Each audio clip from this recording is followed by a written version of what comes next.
Hey, how's it going, guys? Welcome back. Finally getting my head round to setting up the stream in this new place.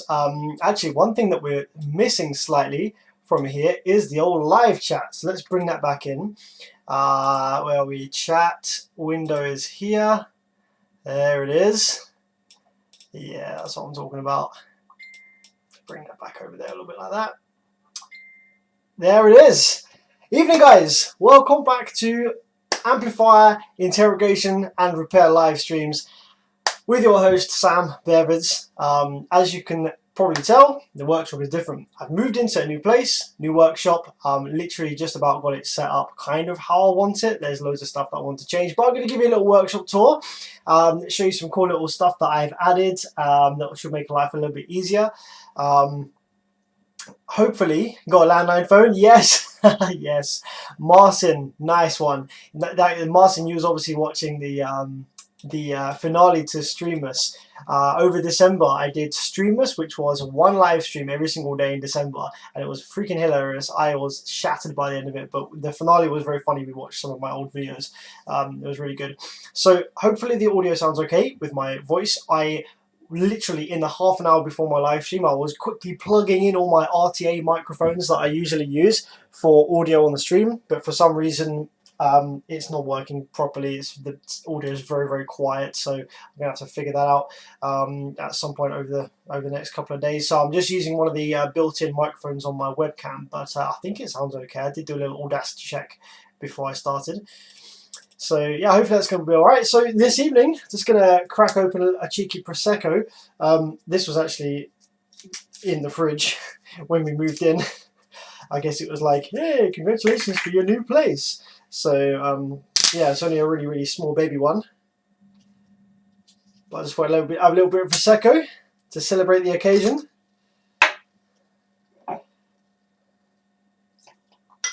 Oh, didn't do that right, did I? Pour that far too quickly. You can tell I'm not a Prosecco man. I'm not a Prosecco drinker. Not used to pouring the old Prosecco. Listen to, wait, I'm not sure which camera the microphone's actually picking up. Maybe it's this one. Is it that one? You can hear the bubbles. Yeah, it is that one. It is that mic. You can hear the old bubble of rubies from the Prosecco. So the plan this evening is to give you a little tour of the workshop. It's pretty small, but it works for me.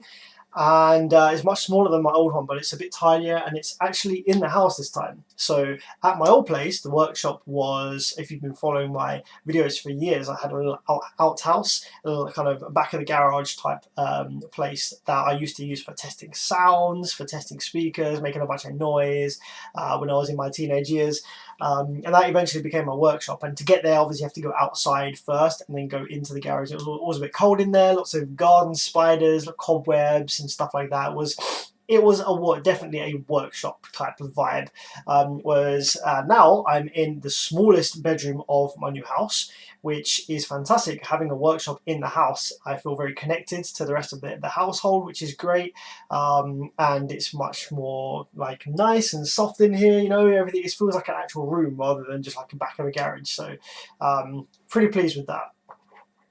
Let's see. Let's just do some quick Q&A while I drink some Prosecco, and then we'll get started. We're going to be looking at this evening a amplifier which has been sent to me by a company in the UK for review, for me to look at, to tell them if it's any good, what changes I would make, any big issues with it, you know, how the circuit is and stuff like that. So I'm going to talk you through the sort of things that I would do when I'm sent an amplifier to inspect, to see whether it's any good, whether there's any changes that I would make to it, you know, and basically what I'm going to tell them about the amplifier.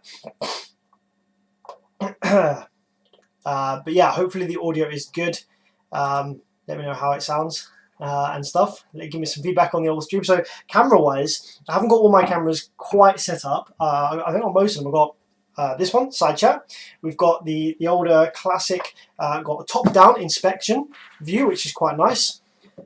That's like a proper top down this time. Before it wasn't quite as top down. We've got this one, which is my zoom in cam, and that is very top down, and that's going to give me a nice, very zoomed in view of the board for when you guys need to see it, and it's within my reach as well this time. I haven't got to sit up and reach it. We have scope cam as well.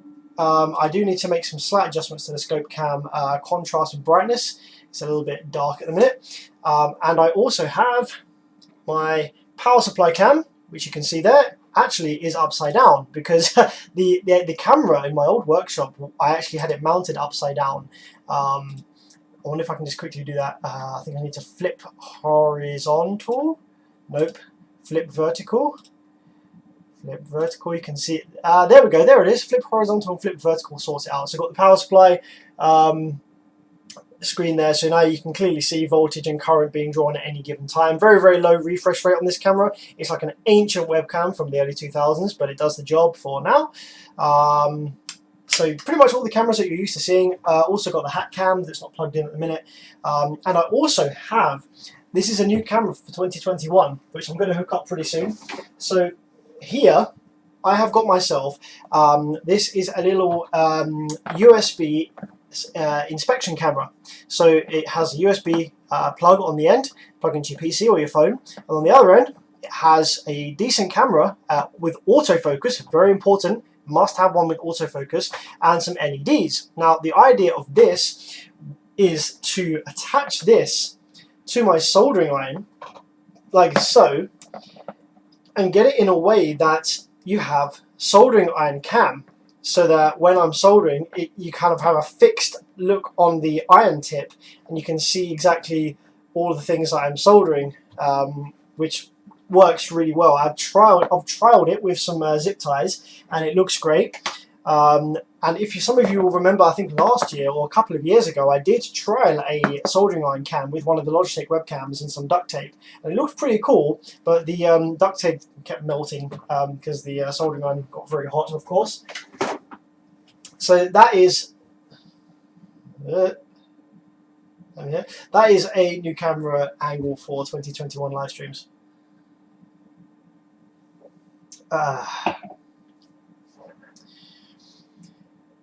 Ike Spinan says, I have, wait, this looks much smaller than usual. Is it just me, or does the live chat look a lot smaller than usual? Let's zoom in a bit on that. I have an Orion HCCA 5000.1. If my car is running, when I turn on the system, the amp won't come out to protect when the car is off, work just fine. Then when I start the car, it stays on. That sounds like, right, so those Orion HCCA 5K amplifiers, they are actually running the amplifier extremely on the limits of the MOSFETs and capacitors. So much to the point that they have to regulate the power supply to maintain a fixed constant rail voltage, because if the voltage on the power supply side went too high and it wasn't regulated, it would actually exceed the voltage limits of the capacitors and rail caps and other capacitors, rail cap, MOSFETs in the output section. So what I think is probably happening is when your amplifier is turned off, obviously you start the car, your voltage into the amplifier is probably going to be too high. What does your voltmeter say when you have the car running with the amplifier off? What kind of voltage are you running? Because if it's too high, then yeah, when you try and turn the amplifier on, it won't like it. However, if the amplifier is already running and you start the car, then the amplifier, the idle current draw, sounds like it's just dropping the voltage, the charge voltage, enough to be just under the limit. So yeah, the amplifier will need to be on first in order to have some kind of current draw to bring the voltage down a bit before you turn it on. Review the JP8. If we get one in the UK, I'll gladly review the JP8. But we don't tend to get a lot of that stuff over here in the UK. If someone wants to send me one, I'll gladly review it, go through the whole circuit. I'll give you like an hour-long video, like we did with the Paris. Is that how we say it? How would you say power? How would you pronounce that, Brown? Tell me in the live chat. Would you say power US? I think that's how I said it in the video, which is probably incorrect. Probably it's Paris. But let me know how you'd say that. Is it safe to give an amp 14 volts on the remote? Yes, absolutely. The remote will take pretty much up to, I think, the remote will take actually loads and loads of voltage. The remote will take well above like 20 volts really in most amplifiers that I've seen. Power us, says Mikael. Power us. I should probably start calling it Paris rather than Power US. I think that's probably how they want to say it. So, got a landline phone, absolutely. I want to now give you a little tour of the workshop. So, hopefully, what I'm going to do is I'm going to plug in the hat cam via USB. And then I'm just going to show you around the desk a little bit, show you some of the stuff that I've got set up for working on amplifiers. Now, sometimes in the past, when I plug in hat cam, my computer blue screens. Okay, and that is due to Logitech webcam driver. They're very unstable drivers. Sometimes they try and write memory to a non-memory location. So I'm going to plug in hat cam. If I disappear, then I apologize. It's because my computer has blue screen. But let's see what happens. So hat cam is plugged in. If I go to hat cam now, actually let me just quickly sort out the transformation on this. Rotation to 0. There we go. And now if I go to hat cam and enable disable, deactivate and activate, that should come to life. Yay! No blue screen and we are live. Okay, fantastic stuff. Fantastic. Okay, excellent. Have hat cam. What's your opinion on Digital Design's DM? Oh, dude, Darth Imiters, thanks for the 20, my man. You've helped me diagnose why I wasn't getting output from my Smart 3 backwards coil. Oh, yes, I remember that very clearly.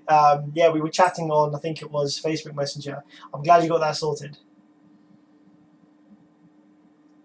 Okay, so let's show you around the workshop. It's very, very small. It's very, very small. Just bear that in mind. And it's also a big mess at the moment, because I was trying to get all my wires ready for this live stream and I haven't tidied because it was time for the live stream already. So, let's step back a little bit. So, here's the main desk. So, I just have a very small screen in front of me, as you can see. I don't need a massively large screen. I was looking to get a big screen for the wall, but I don't need a massive screen. So, just a little screen for me to do my orders from and stuff when I'm working. That is the camera that faces me at all times. Top desk, I have my tweezers, which are very, very important, probably the tool that I use the most. Isopropyl alcohol, very, very important. At the moment, in my new house, I don't have any broadband, so I'm tethering off my mobile phone. That's how you're watching the stream this evening, through 4G. I have thermal paste and flux over that side. Then underneath here, I need to get myself a little tray for these screwdriver bits. And then I have Allen keys and more screwdriver bits, thermal imaging camera.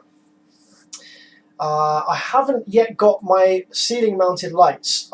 In the old workshop I'd have these extremely bright LEDs, which is fantastic for working on amplifiers. Whenever you're doing electronics repair work, having as much light as physically possible is what you need. The more light the better. At the moment I haven't managed to fix them to the ceiling yet, so I've just got this little LED lamp here, which you can see is quite bright, but it's not that great. Just there. Now, this is an addition that I quite like. This is a multimeter on a kind of flexi wire thing here. So rather than having to grab my multimeter, put it on the desk, move it away from the amplifier, move it around, I've just got it on a movable thing here, so I can move it around, turn it on, I can probe some stuff on the workbench and quickly see the readings on the cheap multimeter there. I have a old ass fan just to blow away the solder flux fumes away from me a little bit. Now I do have some fume extraction ideas planned. Fume extraction is very important if you're working on amplifiers all day long or week long, and you're doing the kind of amount of soldering that I'm doing. Hopefully, oh by the way, hopefully the audio is working on HatCam. Let me just check that. Yeah, it is. Yeah, okay, great. When you're doing the amount of soldering that we typically do with working on car audio amplifiers with like thousands of MOSFETs, you know, all in parallel and stuff like that. Fume extraction is super important. In the 2 weeks leading up to me moving place and getting a new workshop, obviously, I was ploughing through as much backlog work that as I could. And I was in the workshop for like, 8 hours, 10 hours at a time, just ploughing through as much work as I could. And I didn't have any fume extraction, any fume control or anything going on. So, I was sitting over the amps, I was breathing in all that solar flux fumes and soldering fumes, and after about a week and a half, my throat was absolutely dead. It was like just really nasty, like kind of hurting, kind of clogged up, kind of janky and gross. So fume extraction, if you're doing constant soldering work, very important. So I do plan on getting some proper fume extraction set up, but for the time being, just because I've just moved in, I have this jank-ass old fan just to kind of blow the fumes away from me a little bit, and I also do have this pretty decent mask here, which I wear whenever I am soldering at the moment, just so I'm not directly breathing in the soldering fumes. That's a pretty decent mask, that.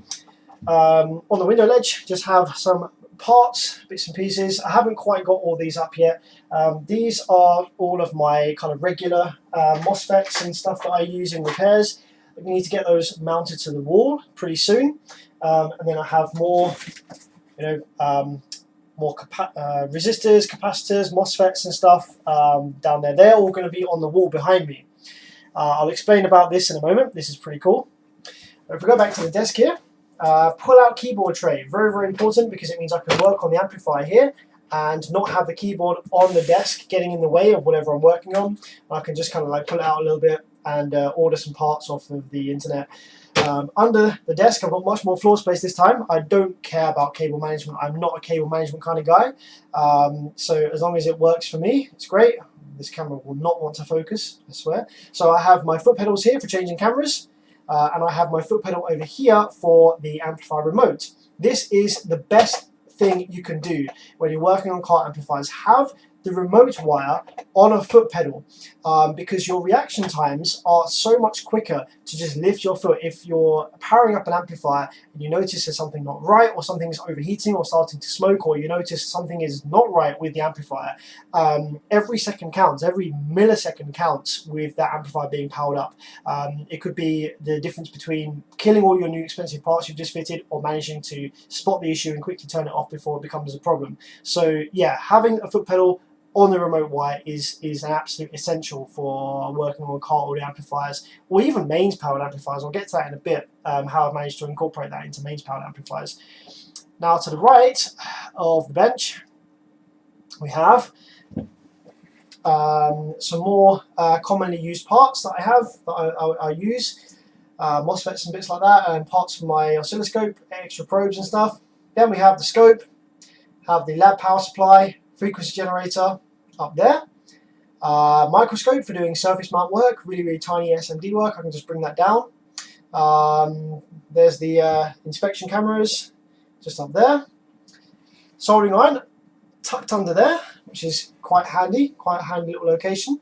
This right here is an inverter, and I use the mains outlet inverter when I'm working on mains equipment, and that allows me to use my bench power supply with current limiting on there, and also allows me to use my foot pedal remote wire to turn this on and off, so I can power up mains equipment, which usually you don't have any kind of current limiting. You can use a variac perhaps, but even then you don't have the ability to instantly turn it off.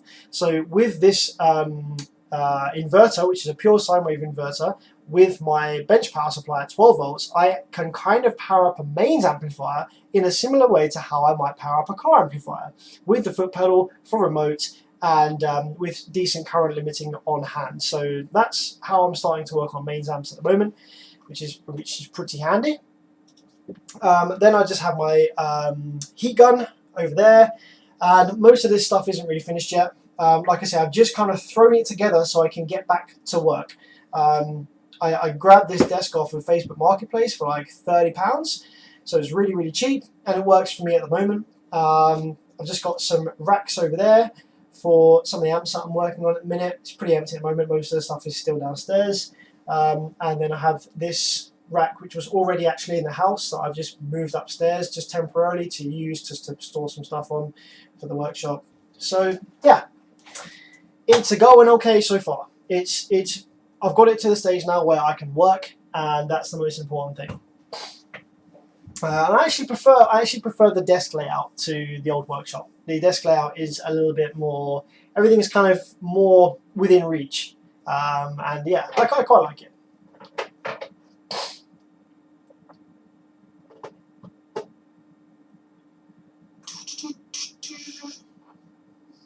What's up, bro? What's up, bro? You need to make your own brand. People will buy them. Yes, Jose Alonso.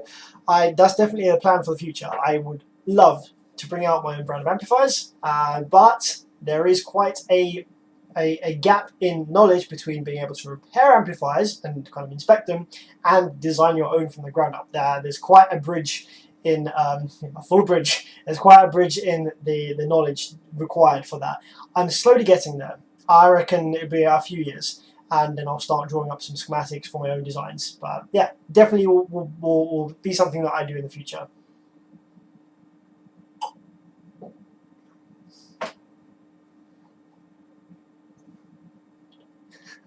My workbench is overloaded with power supplies and tools. Yeah, I don't really have much space left on the workbench for it to become overloaded with anything, so I'm kind of stuck on keeping it tidy, you know.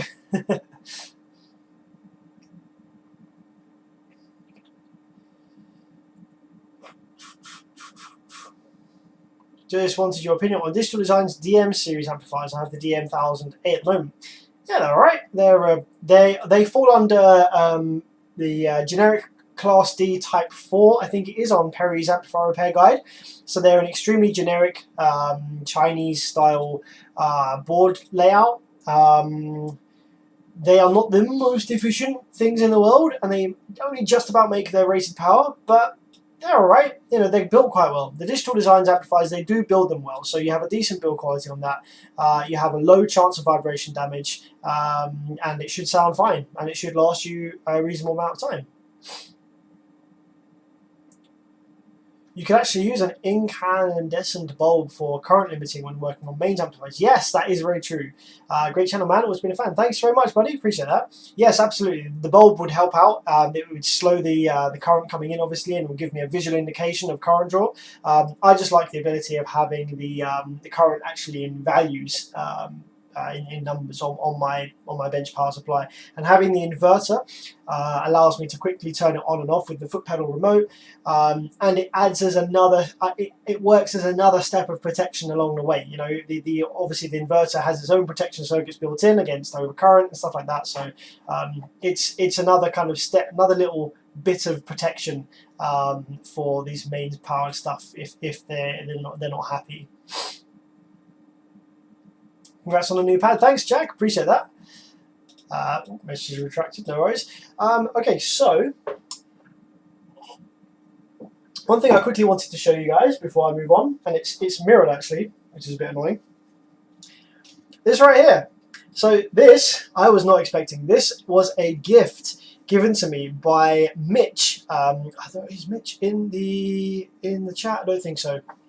There's a guy on Facebook who has started repairing amplifiers relatively recently, and I've given him a bit of guidance. I wouldn't say that I've given him enough guidance to warrant something like this, but he made this, handmade. This is 24 karat gold with pure silver, like layered, in a picture frame, in a kind of mirror finish, and it's the Beverage logo. How freaking cool is that? Sent it through all the way from the States, paid all the crazy shipping, I mean obviously the materials and everything and the time to make that, paid the shipping over to the UK for me to have on the wall in a new workshop. So absolute massive respect to Mitch. Thank you so much for this. It's fucking sick. Looks absolutely dope on the wall. I love the shine. I'm still kind of can't believe that someone actually was willing to spend the time and effort to make something like that and ship it over. That's freaking awesome. How long did the stream start? What did I miss? You didn't miss much, just me showing around the workshop a little bit. Yeah, it's freaking awesome. I love that thing. So sick. You can kind of see my reflection in it a little bit as well. Right, so I think we are almost about ready to start looking at this Chinese full bridge that I have been given by a company here in the UK. They have had a prototype amplifier. I say prototype. This looks pretty final actually. An amplifier made in China, I think it is. Yeah, I think this is a Chinese factory, and it's a full bridge. It's very similar to Brazilian amplifiers. It's the kind of Brazilian copy that I'll talk about in a bit, and we're going to have a look at this amplifier and see how it is. I'll talk you through what I look for when a company sends me an amplifier to inspect and go through, and suggest changes or whatever to be made to the amplifier. Me and Jesse watching. Nice, base at 30. Awesome. Got the old crew back up in here. When you build your own amp line, I'll be the first to buy it. Please use Nichicon, Panasonic CDE, Nippon chemical capacitors instead of the cheaper stuff they always use. For sure, man. So I'm not actually... So obviously my knowledge in electronics has come from just solely from repair. I never took any classes or anything like that. So I'm not particularly well versed in which brands of capacitors are good and which ones are not. I repair car amplifiers, and that is where all of my knowledge has come from. And typically, you don't really see rail capacitors blow. That's not the reason that amps go down. So I rarely have to change rail capacitors. So I pretty much, for the most part, ignore them. They're never dead. So I never have to look at them. I never have to order them. I never have to think about whether they're good or bad quality ones, etc. So when it comes to designing my own amplifier line, I will have to do some considerable research into, like you say, some of these decent capacitor brands and what ones to avoid. So that's what I mean by there's a large gap in knowledge between just being able to repair something and being able to design something from the ground up. Hey, Jesse logged on. How's it going? Thanks for joining us. Okay, I think it's about time we look at this amplifier. So, the company is a brand called Bassface here in the UK. I don't like the name, I have to say. It's a bit cringy. I have never been a fan of the name of this company, Bassface, but there we go. So we're going to take a look at... So, although you might not have this brand in the US, this circuit design will be being offered by a copious amount of sort of budget brands in the US. I can't give you any examples right now because I obviously don't know any brands in the US, but you will recognize, if you recognize the circuit layout in this one, then you can apply everything that I'm going to tell you from this live stream or video into whatever is one that you're looking at that is the same. So this is a 5000/1, which tells us this is probably going to be rated for 5000 watts RMS at 1 ohm, and it is a tiny little thing. Tiny little thing. Has a reasonable amount of weight to it, but not super loads. Okay, let's pull this off the desk. We've got a bass remote in here actually, which is just very, very basic. power light and potentiometer. Okay, so we don't really care about the heatsink so much because you won't have this brand in the US, but we do have Tiffany style RCAs, which is nice. Subsonic, low pass filter, gain, boost frequency, all your kind of standard stuff.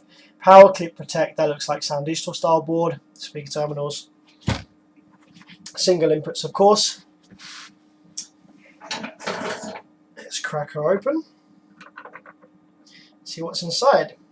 So I think that this is one of the Sound Digital Chinese copies. So what actually cracks me up is this is freaking hilarious, right? So of all of the Brazilian brands that I can think of, so we've got obviously Taramps, Stetson, Sound Digital, Banda, Power US, Powerus in recent sort of times, I guess. Out of all of those Brazilian brands, the ones to try the hardest in making their circuits difficult to copy is Sound Digital. They mask every single component. All of the MOSFETs are sandblasted, scratched and remarked. All of the ICs, the drivers, PIC, everything is blasted away and remarked to prevent, or to try and prevent, people from being able to reverse engineer the amplifier as easily. However, the Taramps, Banda, Stetson, etc., they do not. All of the markings, all of the components are readily available to see. You can just look and see what they're using, see what the circuit is. And Taramps actually readily distribute schematics to pretty much anyone that asks, and they're very, very helpful to people that are trying to repair them. So as a factory that is looking to reverse engineer and copy a Brazilian circuit, the easy solution would be to go for Taramps, which has been done. There are Taramps copies. Audio Pipe has an amplifier that is a HD3000 copy, except they designed it slightly wrong. They copied it slightly wrong. But no, the difficult one is the Sound Digital because of the extra effort required just to find out what the components are. I mean, to be honest, for an experienced technician, it's a 5-minute job to reverse engineer like the Sound Digital. But what cracks me up is that the Sound Digital ones are the ones that they tried the hardest to prevent that from happening, and they kept their schematics close to hand. They didn't let anyone use them.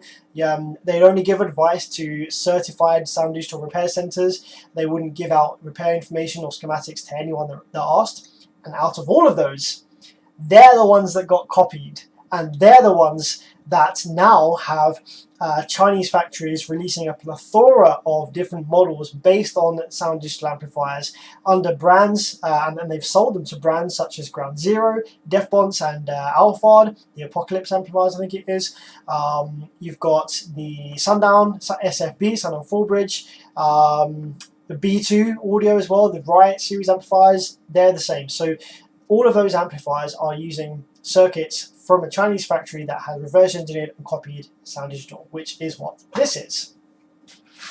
So this is your Chinese Sound Digital full-bridge copy. Now let's see if we can go to the third camera. Yep, 1, 2, 3, there we go, that's looking pretty good. So we can do a cheeky zoom in. Oh, that's much easier than it used to be at the old workshop. So, okay, we can see here power supply section then. Let's take a look at the power supply section. The transformers that these use are not the standard toroidal, I don't struggle with that one, transformers that you're used to seeing in car audio amplifiers. These are the more kind of enclosed square type of transformers, and these ones aren't actually as good. They're not as efficient, powerful, etc. compared to a compared to a donut transformer. So the benefit of these ones is that they don't suffer from vibration damage. They are not susceptible to vibration damage because they are all enclosed and encased in this one large package, which is kind of cool. Like if you use more of these to make up for the fact that they're not quite as efficient and not quite as powerful, you could have an amplifier that is quite resistant to vibration damage and still does the same power. Let's take a look at power supply FETs then, shall we? What do we have under the heat sinks? These are probably going to be IRFB 1404s, or they're going to be the CSD ones. I reckon they could actually be the CSDs, but let's have a look, see what we've got. Oh, would you look at that? Not only have the Chinese factory copied the Sound Digital, but they've actually also copied the marking. They also are rebranding these to prevent other people from copying these. How ridiculous is that? So the power supply FETs we have remarked as H1, as you can see there. Now sometimes they don't sandblast it away quite deep enough and you can make out the original model.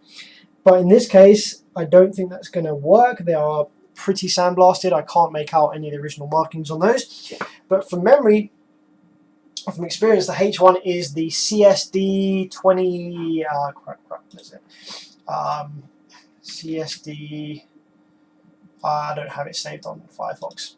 But the original MOSFETs used in these ones are CSD MOSFETs. They are incredibly low gate charge and incredibly low input capacitance, which is great because I think this circuit design uses a single tiny driver to run all of the power supply MOSFETs. So if we have a look, you've got power supply MOSFETs over here, power supply FETs over here, power supply FETs over here, rectifiers over here, and the power supply driver is here. So this single IC is driving all of those power supply MOSFETs, and this is actually in a slightly larger package to some of the other Sound Digital copies. So this will be a little better at dissipating the heat from driving all those MOSFETs, but there's not a lot of them in this amplifier, so that's fine. We have the PIC chip. So this is the chip which is responsible for controlling the power supply section, health check mode when you first power the amplifier up, and PWM for the power supply FETs, stuff like that. And that gives PWM directly to the drive IC here, which drives the MOSFETs. We then have a little area here, which is going to be generating some VCC voltage for the op amps in the preamp section and such. And then we have another VCC voltage generation circuit all the way up here. And this little circuit up here is responsible for generating the voltages that run the output section MOSFET drivers. So this right here is a tiny little buck converter, little PWM generator. So this gets 5 volts in, it generates some pulses, which then go on these diodes here, and there's an inductor somewhere there, inductor here as well. So there's an inductor there, a couple of diodes, so that's basically like a buck converter, and that provides a fixed voltage for these, which are the output MOSFET drivers for the output section, and it also provides the voltage for these, which are the final drive buffers before the output MOSFETs. So yeah, this is a Sound Digital. This is exactly the same circuit as you'll see in the Sound Digital amplifiers. You can use my Sound Digital amplifier repair guide video, where I think I call it something like, so you want to repair Sound Digital amplifiers? You can use that video to repair these Chinese Sound Digital clones. It just cracks me up so much that the Sound Digital are the ones that got copied the most. They tried so hard.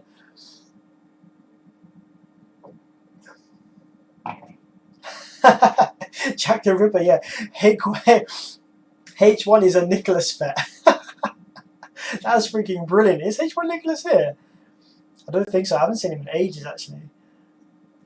That's freaking brilliant.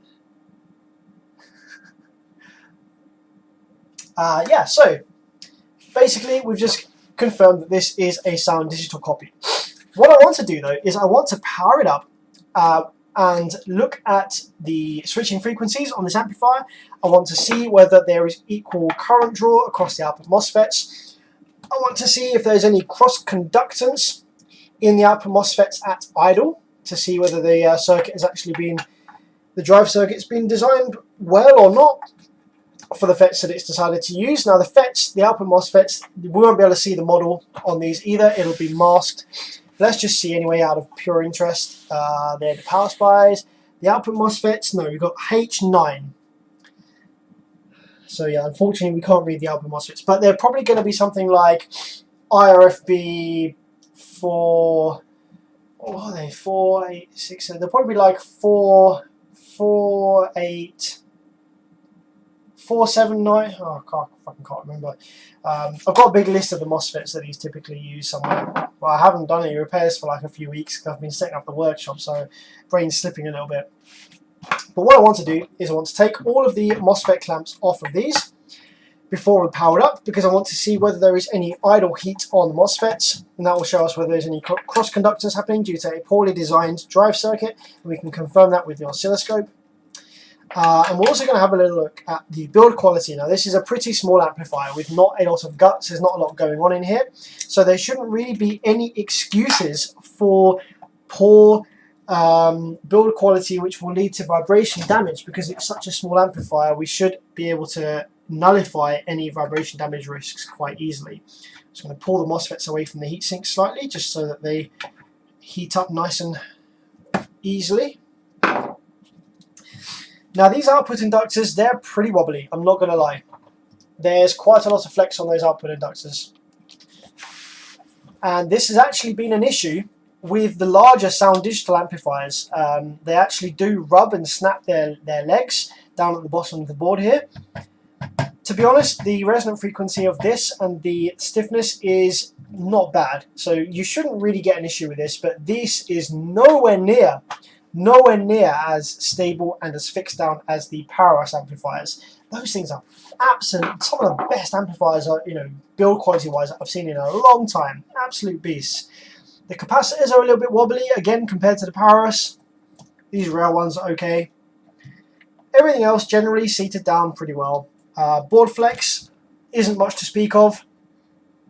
A little bit perhaps there, but it's a very, very high frequency. So that shouldn't really get a resonance going with any bass frequencies you'll be playing if it's mounted to a subwoofer box. Okay, let's power it up, shall we? Let's get some power wires going on in here and see what we have going on with it powered up. Yes, Mario, that's the one I was looking for. IRFB 4127 or the 4115. That's right. That's probably what this is going to be using. This amplifier is supposedly rated for 5000/1, so that'll be 5000 watts RMS into 1 ohm probably.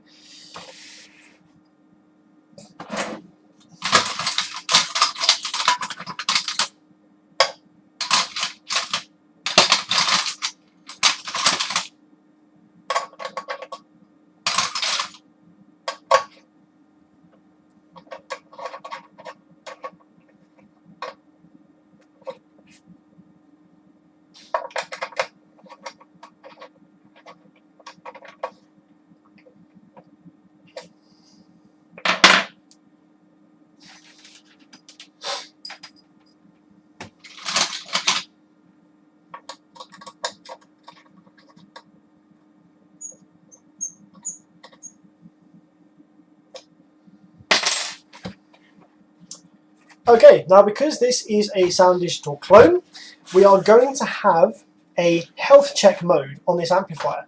So when we first power up the board, the PIC chip over here is going to send some very, very, very tiny pulses, like just to the power supply MOSFETs. And what that's going to do is that is going to build 2 or 3 volts in the rail caps. It's going to build like 2 or 3 volts worth of rail voltage.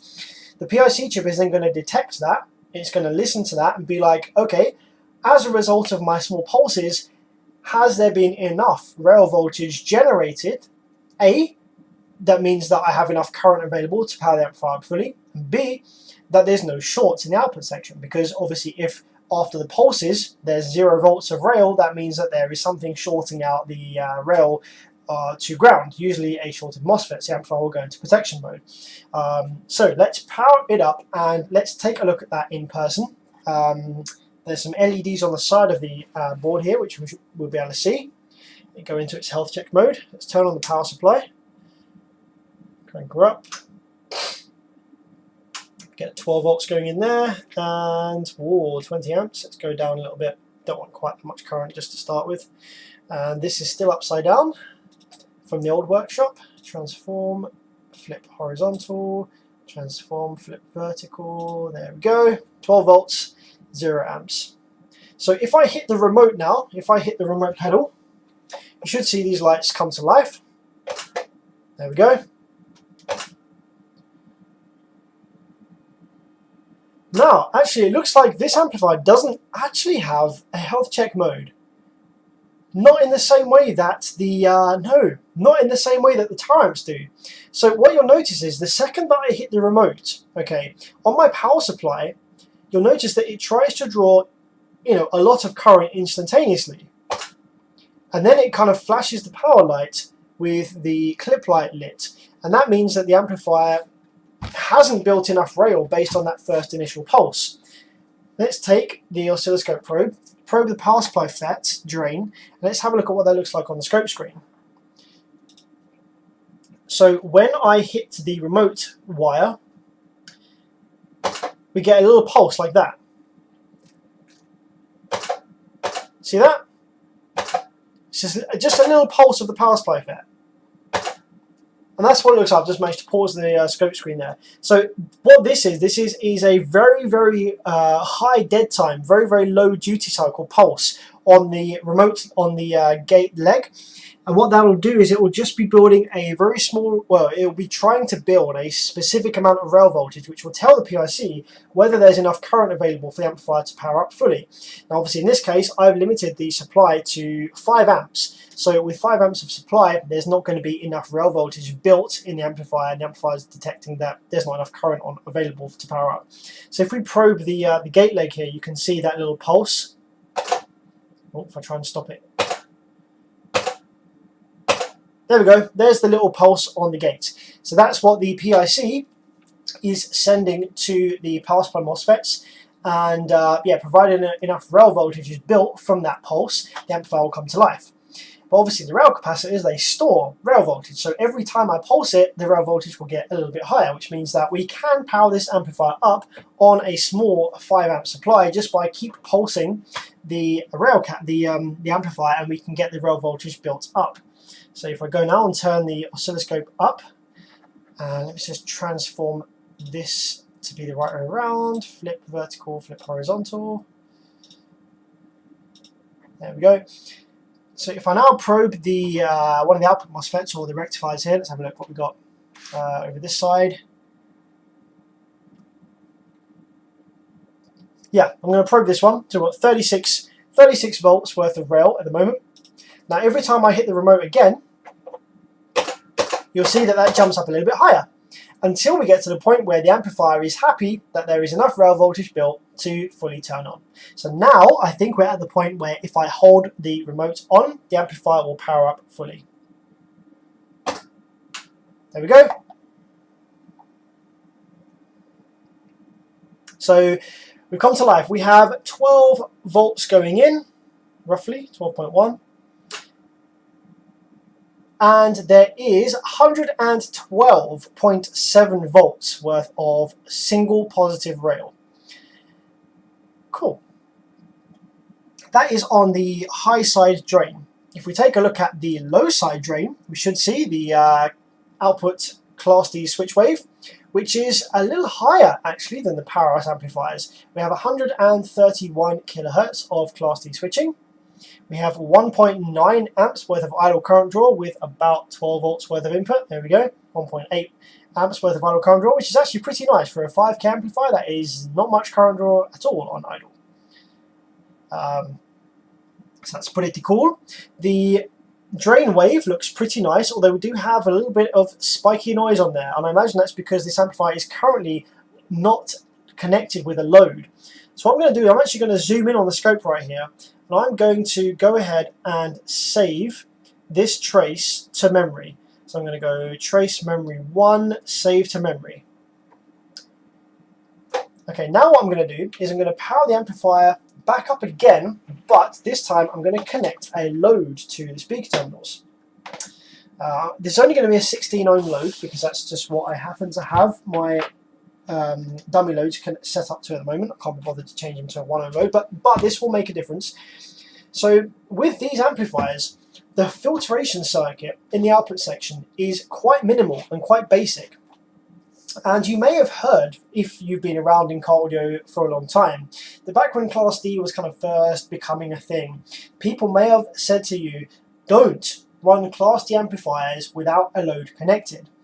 And that is because some of the earlier Class D amplifiers with quite basic filter circuits on the output section, they relied on the load connected to the speaker terminals to make the filter circuit work correctly, to create the right environment in the inductors, whatever, to work correctly. And sometimes without a load connected, the inductor wouldn't work as an inductor. The circuit would just see it as a straight short circuit. And what that meant is obviously you've got the output MOSFETs here, which have super high frequency on them, 132 kilohertz. That then goes through the inductor, which is supposed to filter that high frequency out. Then we have, I think it's on the output section, yeah, we have the filter capacitors here. Or perhaps, yeah, I think on this amplifier it's these two here. Or these two, I think actually on this amplifier it might be these two here.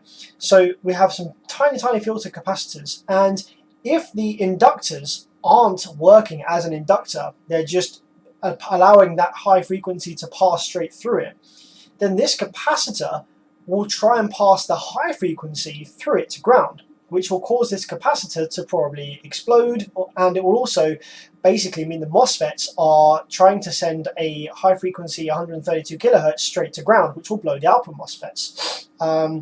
So that's what happened in some of the earlier Class D amplifiers that had quite basic filtration circuits. Most of your Korean stuff and any of your properly designed JL Audio, Rockford Fosgay, Alpine, all that stuff, doesn't have that issue anymore. They've implemented measures in the circuit to prevent that from happening, which allows the filter inductor and circuit to work as it should 100% of the time, whether loads connected or not.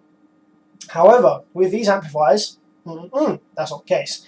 They don't rely on a load being connected, but a load being connected does change the behavior of the output filter circuit. And there has been some amplifiers which use this circuit design that I've seen that seem to randomly blow up when a load is not connected. Notably, the B2 Right 16K. Do not run that amplifier without a load connected. There's been considerable evidence that that causes the output MOSFETs to blow. And I've seen that happen when I was repairing them. I saw the output filter inductors straight up pass all of that frequency through it without filtering it when a load was not connected. So don't do it. And these circuits, because they're based on the same circuit, I would suggest that you don't do that either. So now I've got a load connected. Let's power it back up and let's have a look and compare the waveform on the scope screen with a load connected versus a load disconnected, and see what the difference is to the shape of the low side drain wave on the Class D switching wave. So let's power it back up. We're going to have to pulse the remote again like we saw a minute ago to get that back up and running. I'm going to go ahead and recall trace memory 1. There we go, that's our old trace there. So now if I go ahead and power the amplifier up with a load connected, is it the same or is it different? Okay, in this instance, it seems that the waveform is exactly the same. Do I actually have a load connected, or is there a break in my wire? Because that's unusual. Usually it changes the shape of the waveform. No, we do have 16 ohms on there. So in this case then, on this amplifier, having a load connected doesn't seem to change the shape of the waveform on the low side drain. In the Power US video, Power US video that I just made, I showed you that on that amplifier, having a load connected did considerably change the shape of the drain wave, which would mean that it is having an effect on the specifications or the behavior of the output filter section. But the fact that that didn't have any effect on the shape of the wave at all means that this one is probably fine in this case. So that's a thumbs up for this circuit, a little thumbs up for this circuit. Okay, cool. So let's power it back up again. And this time I'm going to leave it powered up for a little while, and we're going to see whether we have any heating on the output MOSFETs on idle. We're only drawing 1.8 or 1.9 amps at idle from this amplifier. So I doubt we've got much heat going on in the output FETs, but I would just like to see, I think we do. There is actually a little bit of heat going on in the output FETs. Yep, there is some cross conduction going on. Okay, I don't know how well you're going to be able to see this, but I'm going to try and switch to a camera that you may be able to see it on. Okay, so you can see here that the output MOSFETs run hot at idle. We currently have 40 degrees after only less than a minute worth of operation. Now the MOSFETs are away from the heatsink, so they're not obviously able to dissipate their heat to the heatsink, but I shouldn't really be seeing any idle heat from the output MOSFETs without any load connected or without any signal playing. That means that there is a little bit of cross conduction, or that means that the frequency is a little bit too fast for these MOSFETs, etc. So that's not ideal. The drive circuit should be modified slightly or changed slightly. Dead time, duty cycle, or switching frequency should be changed, or they should use MOSFETs that are able to cope with that better to prevent cross conduction there, to prevent them from heating up or without a load, load connected or a signal playing. So what we can do now is just have a look at why they're heating, and to do that we can take our oscilloscope, and with two probes, we're going to need two channels here for this to work. I'm going to plug channel 1 and channel 2 in. Let's go one, and I'm going to have to grab this one. And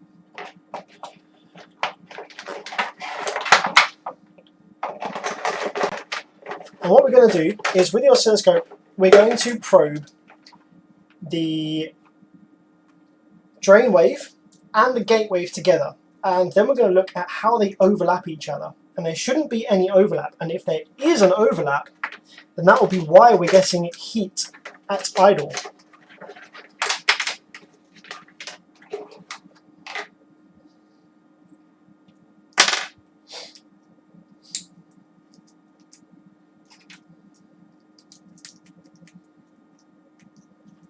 Okay.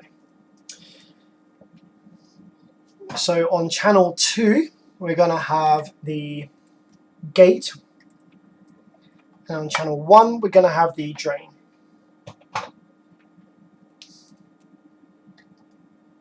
Like so.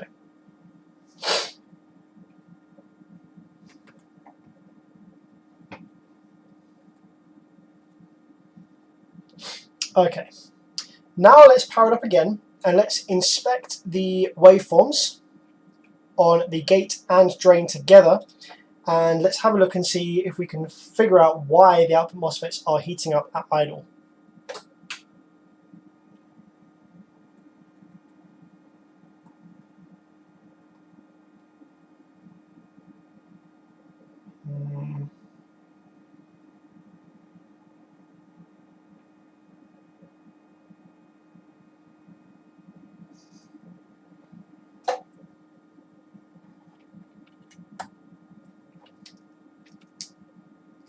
Would help if my clip was in properly, wouldn't it?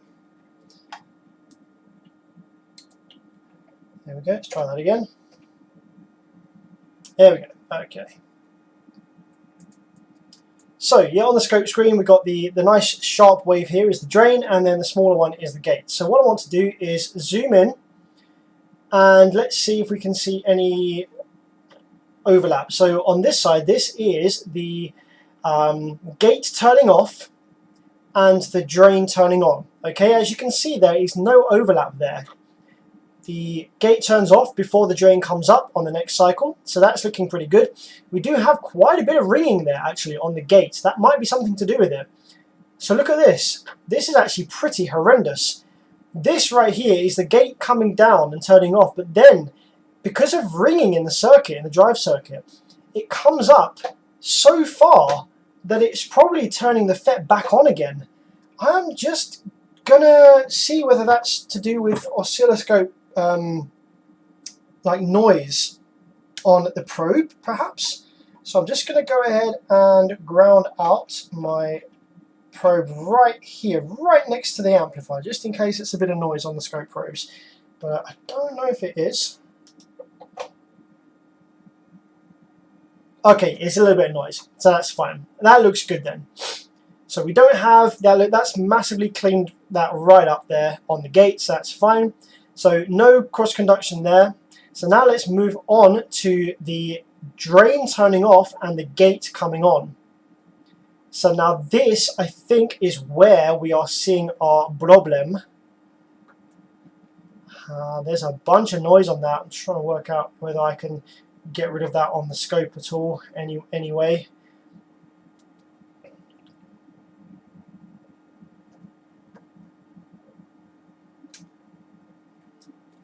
So I think that is our problem right there. It's difficult to make out because there's a lot of noise from the amplifier here on the scope, but you can see that the gate starts turning on before the drain has turned off fully. I don't think I can clean that up. That actually seems to be a slight inconsistency in how the amplifier, there's a little bit of, you can see there's a little bit of wobble there on the dead time. So I don't think I'm going to be able to clean that up. I think that's actually the amplifier doing that. So that is why our output MOSFETs are heating up our idle, because the gate is coming on before the drain has turned off fully. And the way to resolve that, the way to make that better and prevent the cross conduction and improve reliability of this circuit, would be to either use MOSFETs that turn off quicker, that have a faster turn-off delay, a lower turn-off delay. You can see that in the data sheets of MOSFETs. You can see the turn-off delay time. Alternatively, you would want to slightly increase dead time on the output section. I think at the moment we can see the duty cycle. Let's have a look at what the duty cycle is at stock. Let's turn it back on again. What is the duty cycle at stock? It's pretty much, yeah, it's like bang on 50%. The oscilloscope has a hard time pinpointing it down, but it's pretty much, yeah, bang on 50%. So we could slightly decrease that, which would help out. It would mean that there's a little bit of dead time for the MOSFET to turn off and before the gate comes on, which would prevent that cross conduction there. I don't think that trying to turn the gate off any quicker would help, because this seems to be just the delay time in the MOSFET turning off. So what needs to be done here is MOSFETs need to be used with either a lower turn-off delay or a little bit of additional dead time, a little bit lower duty cycle on the output section.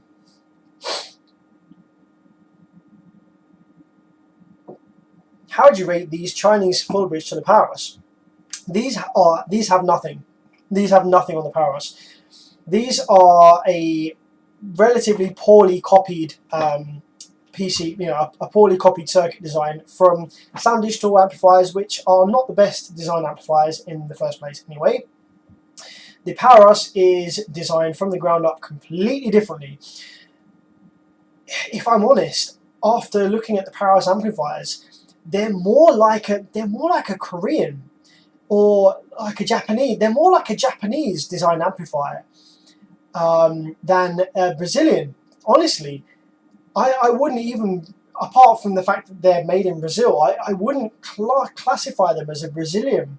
The power supply circuit is completely different to any other Brazilian amplifier out there. It's using the SG3525 chip IC, which is used in very high quality amplifiers going back many years. Amplifiers that you know and love, that you have high respect for. It's not using a PIC chip like the rest of the Brazilian amplifiers are. Now, whether that has anything to do with reliability, blah, blah, blah, probably not. It's how the stuff is implemented. But it was really interesting to see them make that choice, and they haven't followed in the footsteps of all the other Brazilian brands and gone down the route of a PIC with this kind of layout and stuff like Banda has, Taramp, Sound Digital, etc. The build quality of the Power-US Powerhouse was off the chart. I have not seen an amplifier built that well in a long time.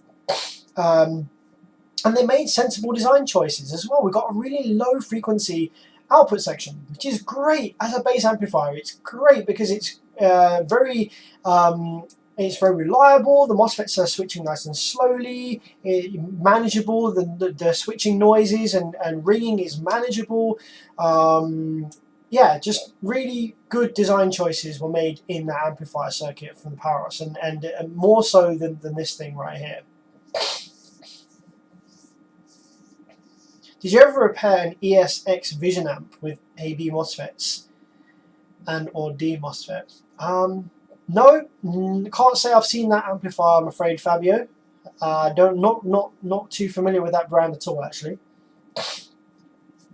So let's go back to this amplifier then. So we found the reason for heating on the output MOSFETs on idle.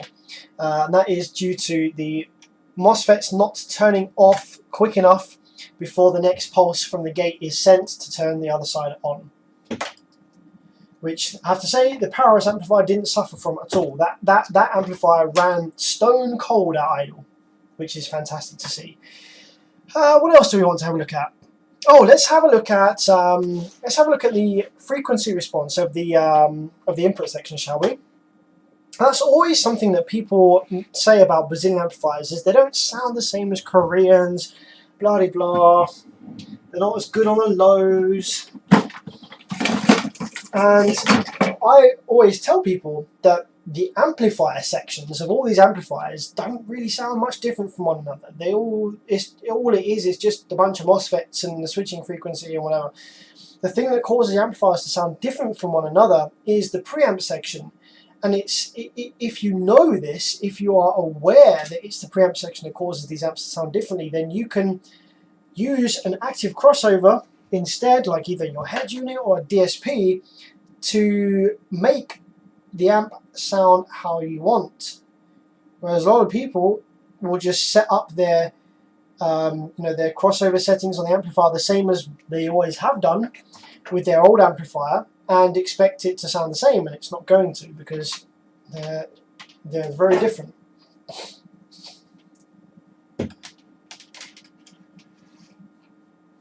So I'm just going to plug in my frequency generator right here, and we are going to take a look and see how this amplifier behaves. We only have one RCA input, which is a little bit annoying. We don't have the two, we only have one RCA input. The bottom one is an output. Okay, subsonic, low pass filter. So on the side of this amplifier, the subsonic starts at 15 Hz and the low pass is starting at 80 Hz, which is far too high in my opinion. Bass boost, boost frequency, etc. Okay. Let's turn on the frequency generator. And let's set the frequency generator to something like something that we're going to want to listen to. 30, let's go for 40 Hz to start with. So we're going to start this off at 40 Hz. So let's power it up and see what it gives us.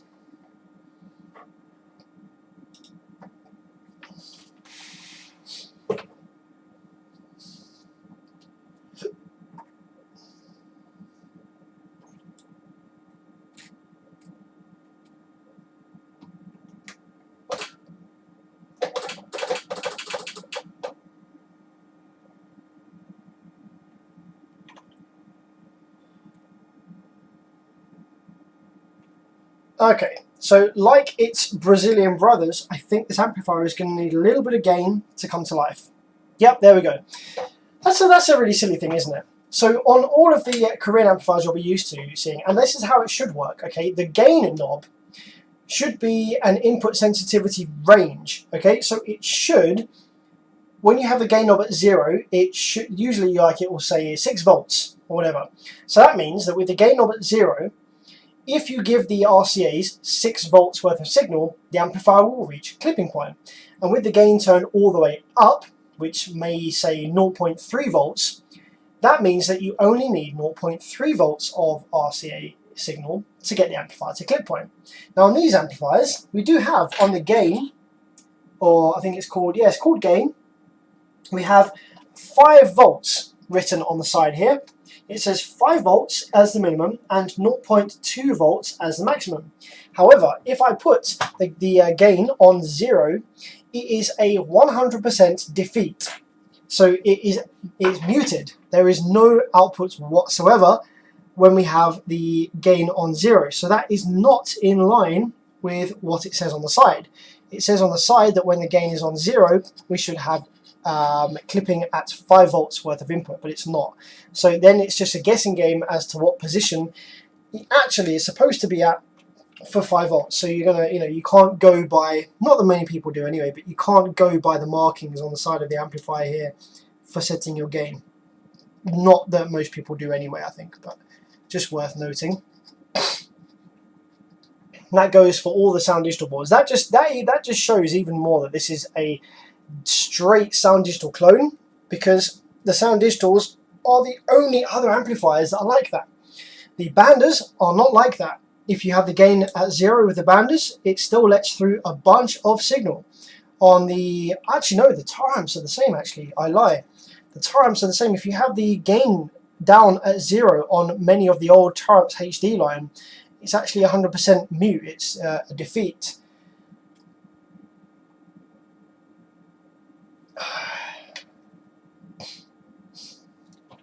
I'm just putting the MOSFET clamps back on the output FETs because I'm going to be running the amplifier for a few minutes at a time, and I don't want them to overheat because there is a bunch of cross conduction going on.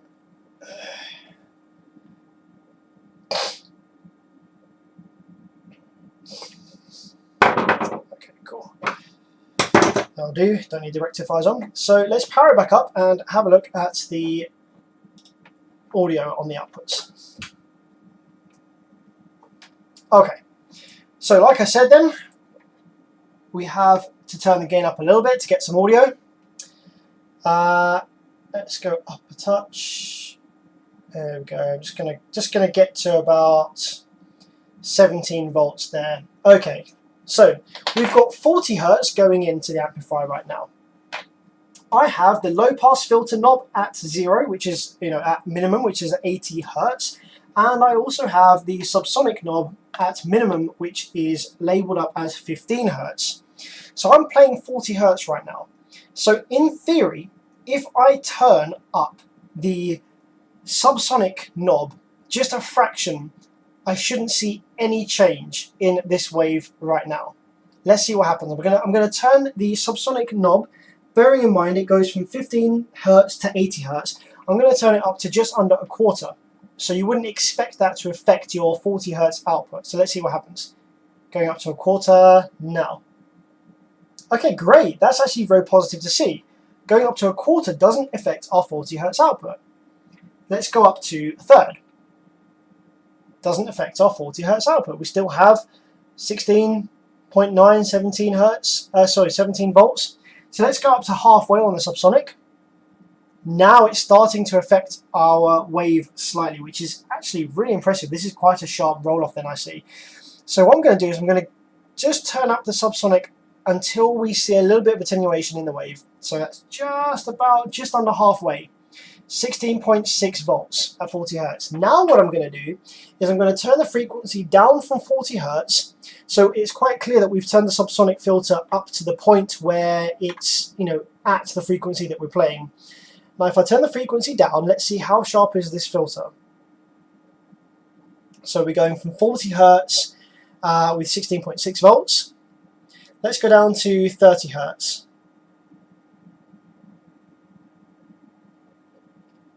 Damn, we still have 15 volts, okay. Let's go down to 25 Hertz.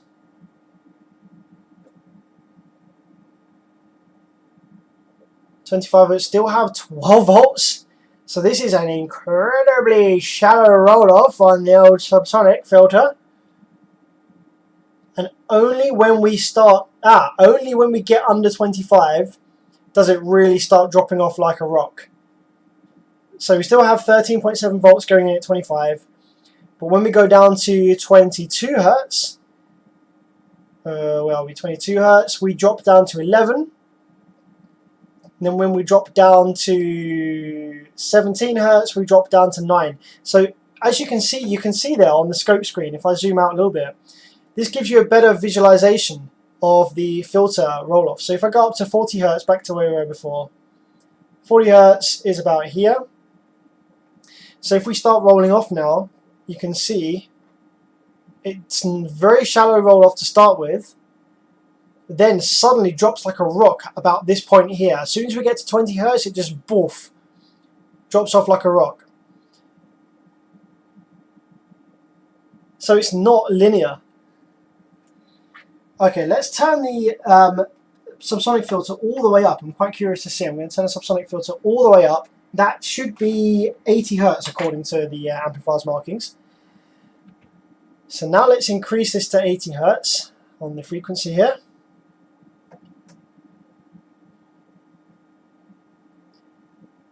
Okay, so we are at 88 Hertz actually, and we don't have very much voltage going in at all. So this subsonic filter, the markings are absolutely useless. It's nothing like the markings whatsoever. So you're going to have to either do this by ear or just kind of wing it. I would honestly suggest keeping the subsonic filter down at 0 on all of these Brazilian amplifiers or Brazilian copies of amplifiers. So with the subsonic filter down at 0, we've got that's at 15 Hertz. Let's see what we have. So we have a pretty linear response now from, what have we got? We've got 60 Hertz. We have 17 volts. If we crank her down to 40 Hertz, we have about 17 volts still. If we go down to 28 Hertz, we have 14. So there is a massive roll-off. So this amplifier is not going to really sound particularly great. You know, it's going to sound weaker on the lower frequencies, purely due to this kind of built-in low-frequency roll-off that it has.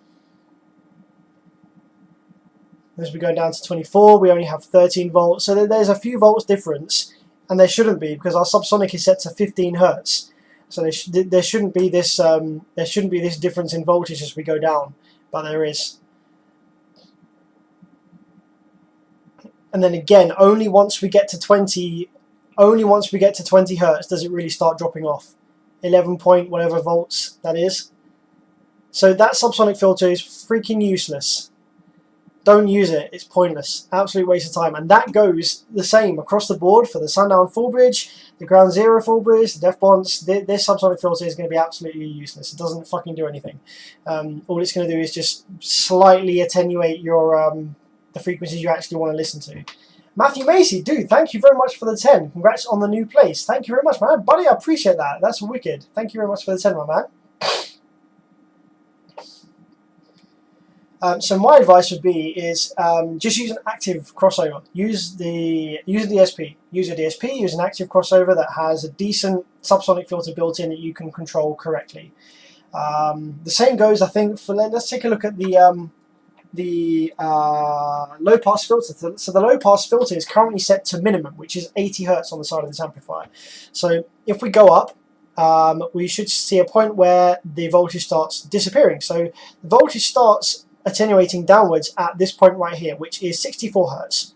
So anything above 64, we will start to see the voltage start disappearing. As you can see now, we're at 90 Hertz, the voltage is disappearing, la la la, until we go up super high. Now we've got barely any voltage at all. So with the low pass filter set to 80 Hertz, we start rolling off at about 64, and by the time we reach 80, we are at 14 volts worth of output instead of 17 volts worth of output, and then rolling off above there. Now that is honestly too high. That is too high for the majority of kind of what I'd call street-based type subwoofers, like Sundowns, DCs, Ground Zeros, stuff like that. HCCAs, blah blah, Scar subwoofers. Once you get above like 55 Hertz in the kind of boxes that most people are going to be using, like boxes tuned between 28 and 40. Once you get above that kind of 55, 60 Hertz mark, the efficiency of that sub drops off like a rock. The impedance rise, there isn't much of it at all, which means that actually at those higher frequencies, that coil is going to be receiving considerably more power than it would be at lower frequencies. And that will cause that coil to heat up, and it will also cause the amplifier to draw more current and click earlier and more voltage drop, and generally cause the sub to get hotter and the system not play or sound as nice. It doesn't sound as smooth either when the sub's struggling to play those higher frequencies. Now, our human hearing, our ears are more sensitive to higher frequencies than they are lower frequencies. And that is the case. You start getting up into the kilohertz, listening to 90 decibels of 3 kilohertz is freaking loud. It's like ear-piercingly loud. You want to put your fingers in your ears. But 90 decibels of 50 hertz or 30 hertz is barely audible. It's very pleasant. It's just a background rumble. You can barely even notice it. And that is the same for across the small band of frequencies that we listen to that a subwoofer plays. From, say, 25 hertz to 80 hertz, there is a considerable sensitivity difference with our ears. So you don't actually want your subwoofer system to play flat on the meter from 25 to 80, because to your ears it will sound like the 80 hertz stuff or the 50 to 80 hertz stuff is much louder than the 20 hertz, 25, 30, 35 hertz stuff. So although it plays flat on the meter, you will perceive those high frequencies as louder than the lower frequencies. So for you to perceive them to be flat, you want your lower frequencies to have authority over the higher frequencies. You want there to be a gradual roll-off in dBs on a meter for you to perceive it as a flat, nice, listenable system. Like higher bass frequencies, as you know, are more painful. They're harsher, they're louder, you tap out quicker. If someone was doing a 160 at like 60 or 70 hertz compared to a 160 at 25, the difference is huge. You can quite easily sit through a 160 dB, 25, 28 hertz demo. It's loud, it might hurt a little bit, but you can sit through it. But a 160 decibel, 70 hertz demo, fuck that. Absolutely fuck that. I would not do that.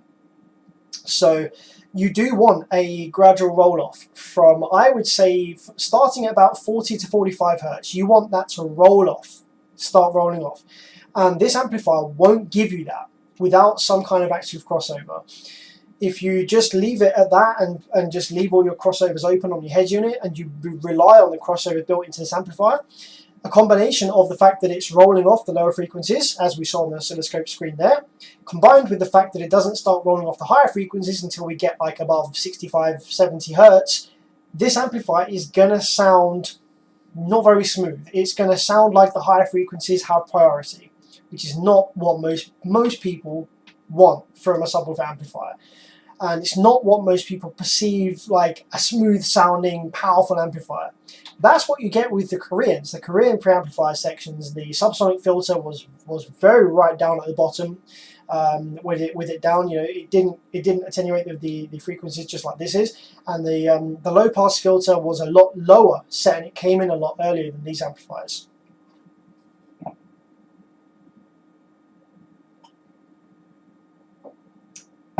So yeah, that's something that I would change on this amplifier.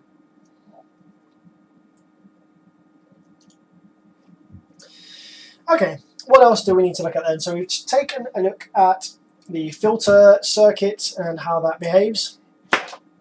Taken a look at the output switching frequency, taken a look at the build quality. Let's take a look at the power supply switching frequency actually. That's one thing I didn't do. Let's see what that is.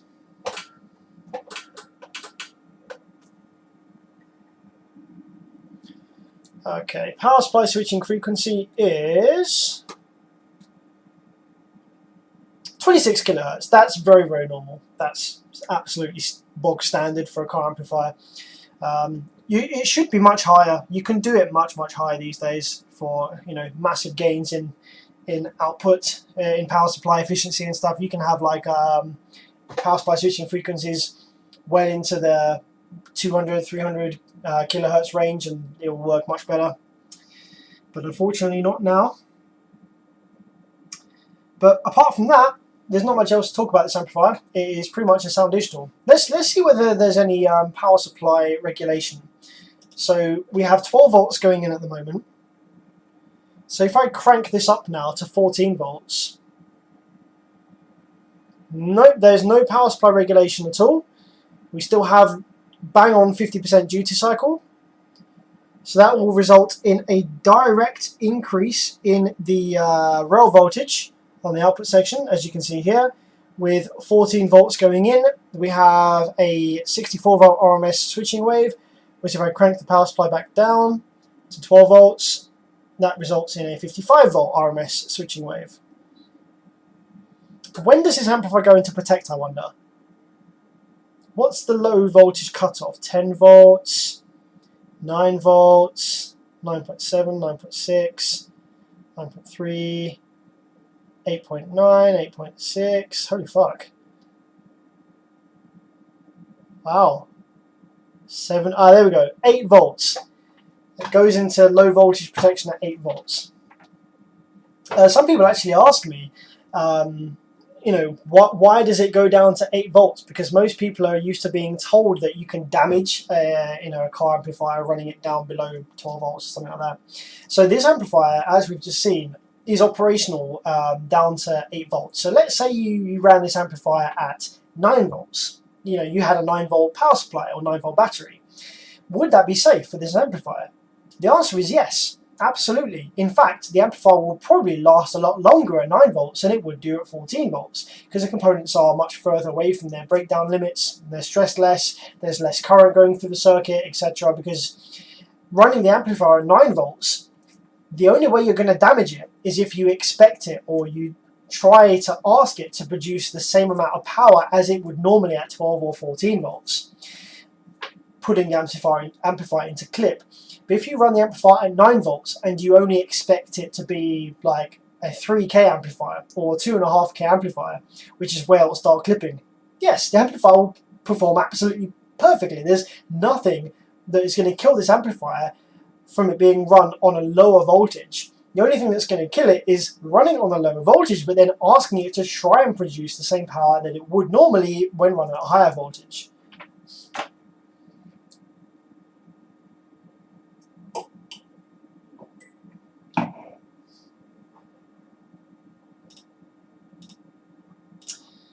Okay, what can we chat about now then? I think I've pretty much gone over everything that I can think of with this amplifier just for the live stream purposes.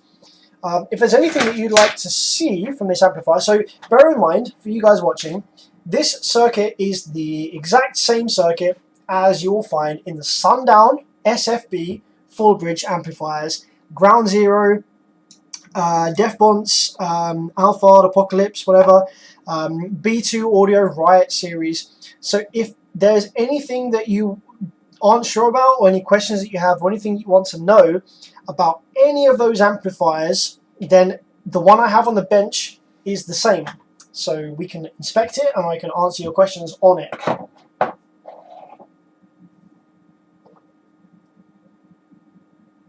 Hey Sam, have you seen a side-by-side photo of the Wheeeyyy 3500 and Torrent Smart 3? Brett posted in on a YouTube. They look very similar to me, just small differences in components, but layout seems the same. That's interesting. I haven't heard of the SIA 3500. Probably because I'm in the UK. Let's have a look. Let's have a look at that, shall we? I'm going to compare that right now on the screen for you. Let's have a look. Oh, Sundown Audio, SIA. Sundown Intelligent Amplifier, perhaps? What does that stand for?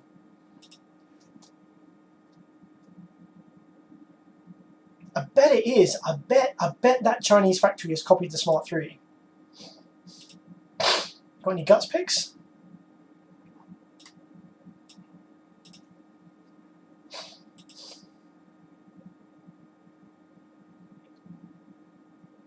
Not finding any guts picks yet. But bear in mind, Sundown don't design any of their amplifiers. Sundown are a subwoofer production company, same as Digital Designs. So Sundown subwoofers are bespoke and unique to Sundown. If you want Sundown subs, you have to buy Sundown subs. But Sundown don't make amplifiers. They don't design their own circuit design layouts whatsoever. all they'll be doing is going to a build house and picking a design off the shelf, maybe beefing up the build quality a bit, you know, asking for a better build quality from the build house, specifying specific railcat brands, etc. But they won't be doing any R&D on the circuit themselves, unlike Alpine, JL Audio, Fosgate, Paris, Taramps, Banda, all of those brands that are actually designing their own. Darth Imiter says, Sam, I sent it to you to your Beverage Facebook page. Okay, fantastic. Let's just quickly log into my Beverage Facebook page and have a look at a picture of that. Bear with me one sec while I log into Facebook on this browser.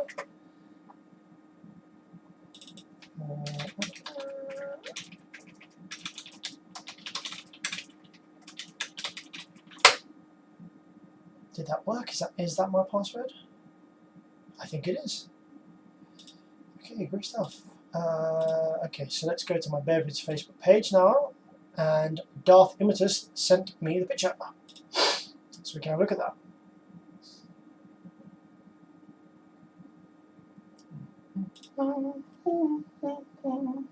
Here we go. Here it is.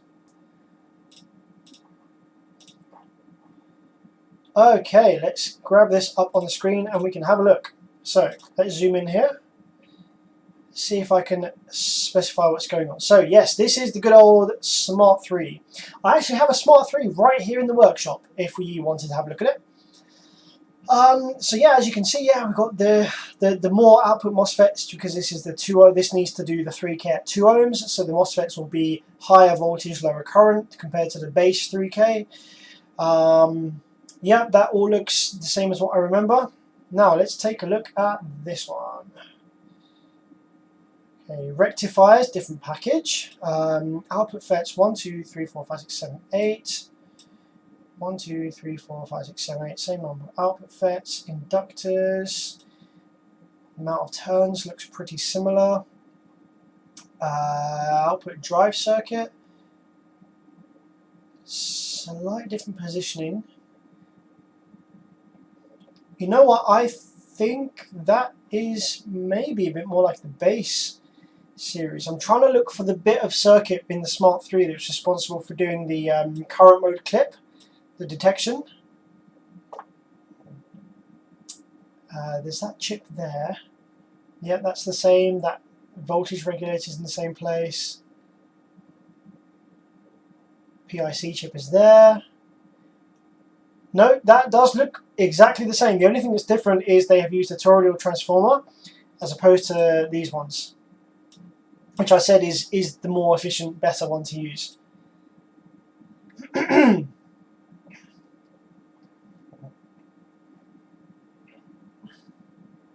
Yep, that looks exactly the freaking same to me. So if Sundown are claiming that this one does the same power at 1 ohms as it does 2 ohms, then yes, that is a Smart 3 clone.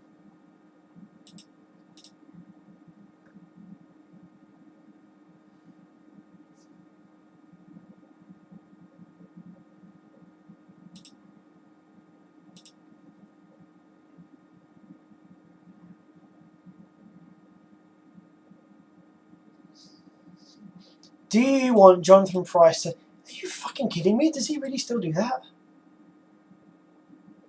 Jesus Christ. You can tell I don't really go on this website much. Where's the product specification? 3500 watts at 1 ohm, 3000 watts at 2 ohms. So I can't remember from the bench tests of the Smart 3 whether it did a bit more power at 1 ohm than it did 2 ohm. But they might have, if it did, then they might have just re-rated it for this amplifier model. So yeah, this is essentially a Smart 3. It's possible that some small modifications were made to the circuit that is responsible for attenuating the signal when you're running it at 1 ohm, the overcurrent detection. They may have tweaked it ever so slightly to activate it at a slightly higher voltage, which would give you that 500 extra watts and they obviously deemed that was safe for the amplifier. But the rail voltage limit will be the 2 ohm. So when you're running at the 2 ohms, there won't be any attenuation to the signal. You'll just be using the amplifier like normal. So what this is, what these amplifiers are, is these are a 3000 watt RMS 2 ohm amplifier. That's what they are.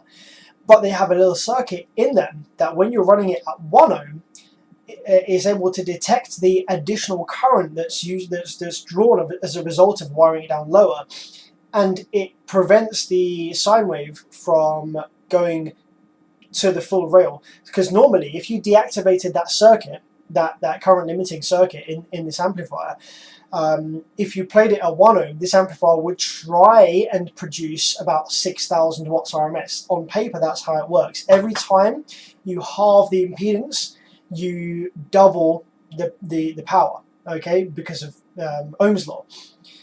So, you know, in an ideal world, without any resistance, without any efficiency losses and stuff like that, if you had an amplifier that made 2000 watts at 4 ohms, 2 ohms, it would make 4000 watts, and at 1 ohm, it would make 8000 watts. Now, in reality, it's not quite as linear steps as that, depending on the brand and how the amplifier is built. But on paper, that's how it works, and that's what the amplifier will be trying to do. So if you take a 3000 watt RMS 2 ohm amplifier, if you wire it to 1 ohm, the amplifier is going to try and make 6000 watts, but in most cases they don't, because of the additional voltage drop and rail sag that comes with the additional current, and the load causes that to all sink down inside, and therefore it doesn't quite make the 6K, it makes maybe like 5.2K or something like that. Or 5K or whatever it is. So in this case, without that circuit, without the smart circuit attenuating the signal level, the amplifier will try and make 6K, but that circuit detects it and says no, we're not letting you do that. So it pretty much will cut down the sine wave to the point where it makes about 3K into the 1 ohm load. Could the attenuation tech be used in a larger amplifier of its kind? Yes, absolutely.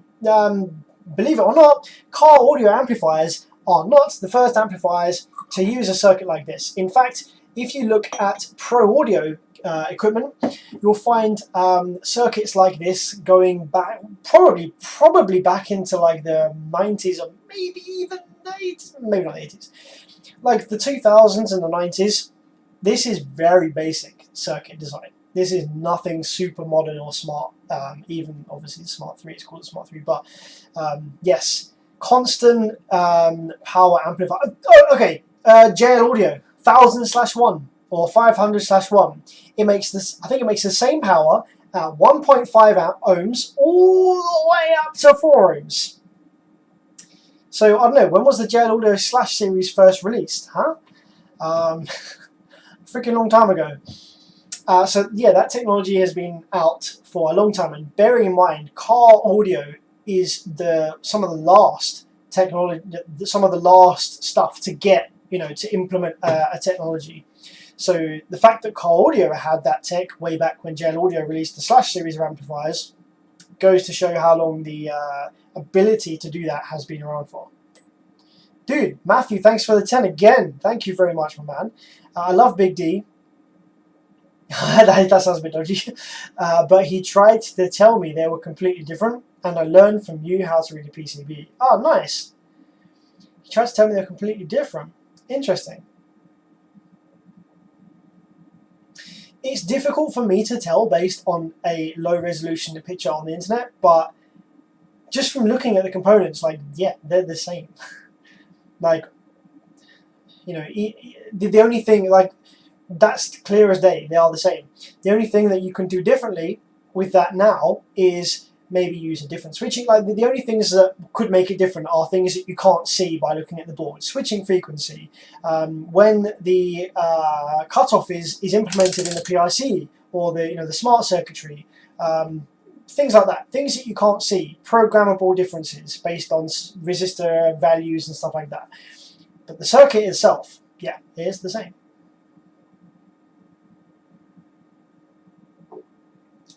How is the Sound Digital Evo X subsonic and low pass filter? I can't actually remember. I have looked at the Evo X amplifiers, but I can't remember if I checked out the preamp circuit in that much detail. But the wait, Evo X, yeah, I'm pretty sure they're going to be the same as this. Pretty much all of the Brazilians, because they're full range, the preamp circuit is not going to be ideal for subwoofer application, which is why I highly recommend you run a DSP. If you can't afford a DSP, a decent active crossover that you can really dial in to cut off that higher frequencies, bring in a slope down at like 50 hertz or maybe even 45, and get rid of the subsonic, like, you know, apply a sharp subsonic below like 20 or something, and try and get it so that it's not impacting your frequencies above 25.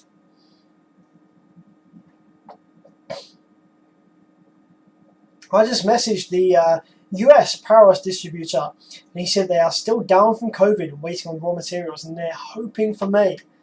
Wow, that sucks, because obviously in light of the video that I made, I imagine lots of people are probably quite interested in them and inquiring about them. I think EXO might even be interested in those amplifiers. But yeah.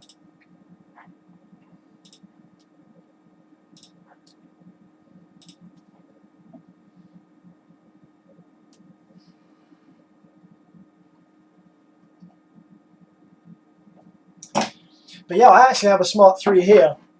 Seeing as we're talking about the Smart 3s, guys, why don't we take a look at the Smart 3 that I've got here in the workshop today. I've got one that has a bit of a weird fault. Now, generally, I would have said that the Smart 3 is a pretty bulletproof amplifier. Obviously, there have been some that have failed. The Smart 3 has been absolutely insanely popular, probably off the back of the Big D Wiz video. Yeah, the Smart 3 has been very popular. Lots of people have bought it, lots of people are asking me about it. And obviously there have been some failures of that amplifier for various reasons. A lot of people running them at 0.5.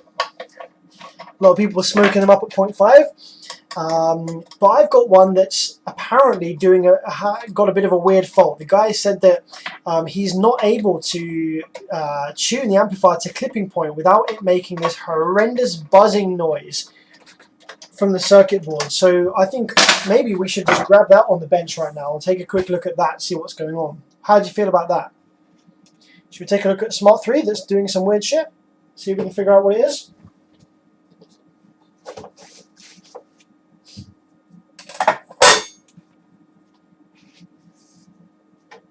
So where's the best place to get electronic parts from? Well, in the UK, the best place for me is either Farnell, RS Components, Mercatio. They're the three places that I buy from mostly. If you're in the US, you can use DigiKey, Mouser. I think you have RS Components out there as well, perhaps, maybe even Farnell.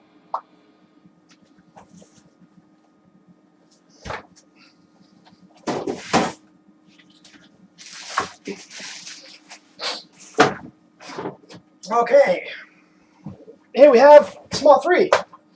It's Smart 3 time, ladies and gentlemen. I wonder actually if it would be better having this camera that way round. Oh no, that's kind of jank, isn't it? Actually, no, that actually kind of looks okay. What do you reckon, guys? Do you reckon that that's better like that? Kind of almost like a head down view for myself. The angle is a little weird, isn't it? Because of the thisness. But I think that's maybe a better view than how it was. How about this one? Maybe I should do the same to this one. Rotate 180. Transform, rotate 180 degrees. Yeah, I think actually that is much easier for me as well, because I can just kind of move that around and it's mimicking my movements. So maybe we'll leave it like that. Okay, sweet. Let's crack this open then and have a look.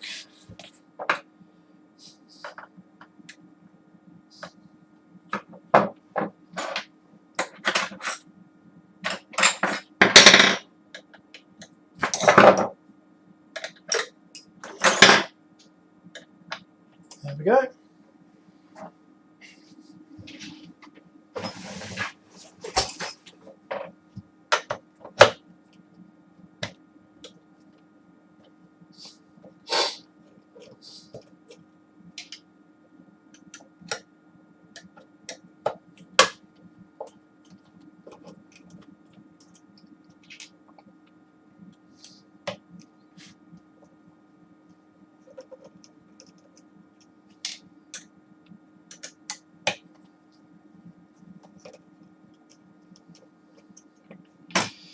Okay, so this is actually the second time I think that I've seen a Smart 3 in person. I was trying to get my hands on one with a Big D Wiz video so I can actually go through it and check it out. But yeah. Oh man, build quality is nothing like what we saw from the Paris. These are super wobbly, man. Holy shit, if you mount this to your box, these are gonna freaking fly off the board. What is that? What is that? That is so loose. That is horrendous. Taramps, get a grip. Taramps, you're designing a decent circuit here, man. Just build the freaking thing properly. Transformer's okay, I suppose. That's interesting, isn't it? In the picture of the Smart 3 that we saw just a moment ago, I'm pretty sure that in the picture we saw the Smart 3 a moment ago, we had. Oh no, sorry. This is the Smart 3, and this is the Chinesey one. Yeah. Okay. No. Okay. Yeah. No. It is still a clone. It is still a clone. Sorry, I was looking at this left-hand side one, thinking it was the Taramps for some reason.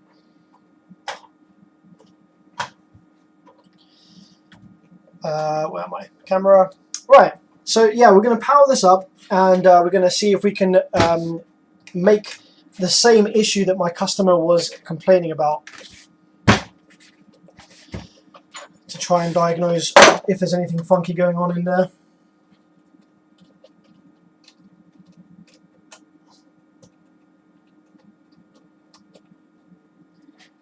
So the round things with copper on, Glyn, those are the inductors and the transformer. So all car amplifiers, all Class D car amplifiers will have the power supply transformer, which is responsible for stepping up 12 volts to whatever rail voltage the amplifier needs in order to operate, and the inductor, which is responsible for filtering out the Class D switching frequency to leave you with only beautiful, clean audio.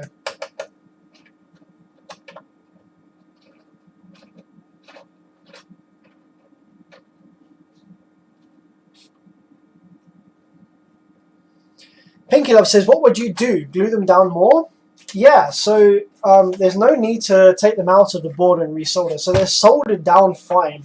But they are just, there's nothing preventing them from moving. So I would absolutely soak all of this stuff in some kind of epoxy to kind of join all of these wines together as one. So the issue is in here. The issue is in here, so it's just moving on its where that lead is connected to the board. So what I would do is I want to just epoxy everything around here to kind of get this all connected so it doesn't move. Then I would run a bunch of like mastic, some strong adhesive mastic underneath this to the PCB. But to be honest, the way that this is mounted is always going to wobble a little bit, which is why I'm so impressed with how Paris did on their ones, because their ones were mounted similarly like this. They were kind of upright on the board, but somehow they got theirs to be rock solid. I couldn't even get a slight bit of wiggle on those. Super solid.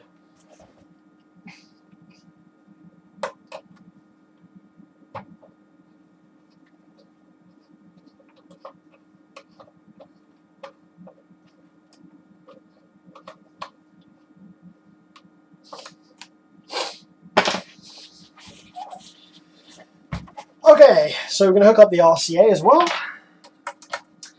and check these. So the gains on minimum, crossover, low pass, frequency, boost, etc. Okay, so we've got 41 Hertz going in. Take a cheeky sip of Prosecco. And let's power her up.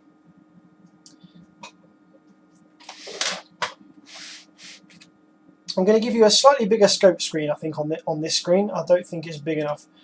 I'm going to move it over this side as well. So I'm going to put the power supply down there, scope over here, make that a bit bigger. There we go. You got the scope screen nice and big there so you can see exactly what I'm looking at. Okay, we have power. Let's bring that back up to 12 volts. 5 amps of limit. Power supply FETs are, in this case, over here, I think. Yep. Need to DC couple the scope. There we go. Okay. So the tire-amps PIC gives these tiny little pulses like this to go through a health check mode, and it builds a couple of volts worth of rail, which we'll see here. We've got quite a decent bit of rail in it already, actually, about 34 volts worth of rail. That's on the high side FET. So if I go over to the low side FET, we want to see about half of that, which we do, 30, I think that is. No, we don't. We want the low side FET's going to have 0 volts on the drain, which is one of these ones. Okay, low side FET's over here. So let's hit the power and see what we got.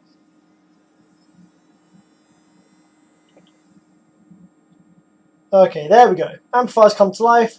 2.4 amps worth of current draw, and we have output switching, as you can see there on the scope. So now, what I want to look for is I want to make sure this amplifier is working on both of these outputs here, because the customer was complaining that it was making a bunch of noise when he was trying to set his gain. So all of these low side FETs, we want to be making sure that they are running the same frequency, 122 kilohertz worth of Class D switching. That's correct. That's a high side. 122 hertz. Yep, that's correct. So both of these sides are working just fine. Rectifier diodes over that side. Okay, so that seems fine. The amplifier is powered up just fine, and there's no immediately obvious issues here going on. Okay, so now what I want to do is probe the speaker terminal. They're going to AC couple the scope so we can see the audio wave quite nicely. You can see how noisy it is from these amplifiers. The filter circuit doesn't really do a great deal on these. And what I'm going to do is turn the signal up and see if we can make the same issue that this customer was complaining about.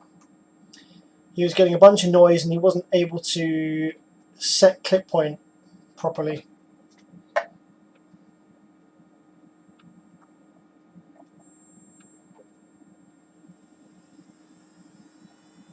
Okay, well that's working fine to me. We're able to go all the way up to clip point on both of these channels. The fan comes on, which is normal when we're reaching this clip point up here. So there's nothing funny going on just yet. That fan's a bit noisy. Okay, now let's connect a load and let's see if it's any different when we have a load connected.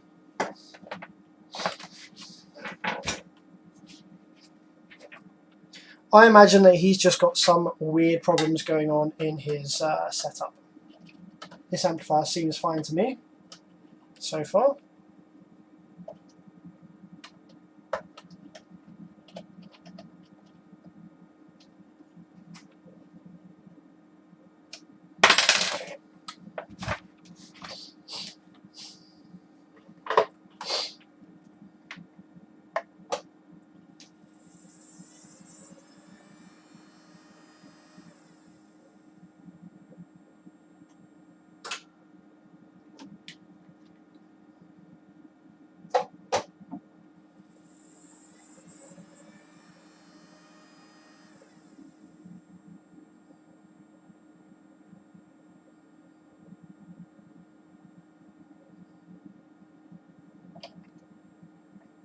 Okay, so even with a load connected, we don't have any strange noises.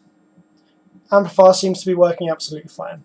So in this case then, it seems like the customer just has some issues with his system, preventing that from working properly, which is slightly annoying for me. Bit of a waste of time. Got a landline phone. Yes, Tom, how's it going, man? Good to see you. You're obviously watching the finale of Streamers. Yes, I'm in my new shop. If you want to check out the tour of the new shop, then just skip back to the start of the stream. This stream will also be available as a video once we finish.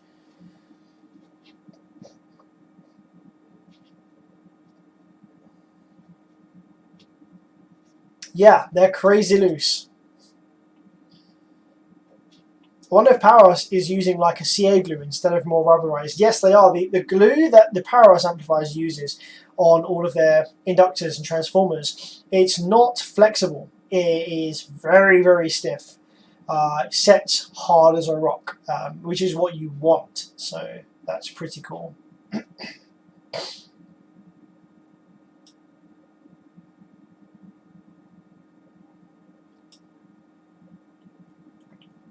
Is this one of those non-clipping 3Ks? Pretty much. It will still clip, however, at 2 ohms, but it will do an interesting current mode clip at 1 ohm. But yeah, I can't see anything wrong with this amplifier. So there's a fully functional Smart 3 for your ass. Well, I wonder if there's anything else I can look at quickly while we're here. I don't think so. One thing I will show you though is a pretty crazy burnt amplifier. Hey, how many of you guys didn't know that JL Audio makes 24 volt amplifiers for trucks or any other 24 volt system? So yeah, I got in for repair a JL Audio 24 volt, I think it was like a 5 or 8 channel amplifier, and that thing was freaking on fire. We're going to have a quick look at that just now. Let me just put this Smart 3 back together.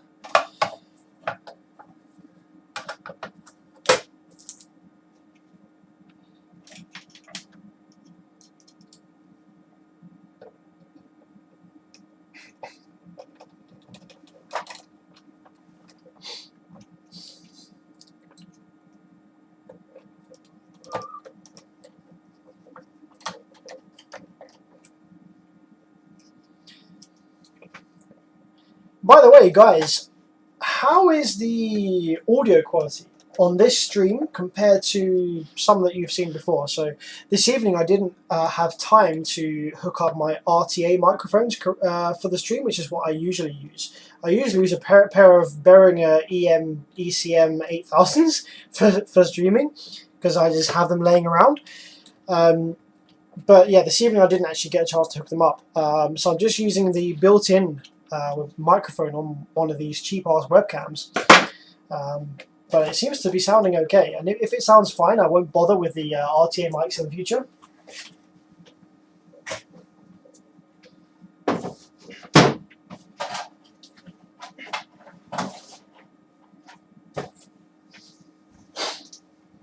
Okay, check this bad boy out.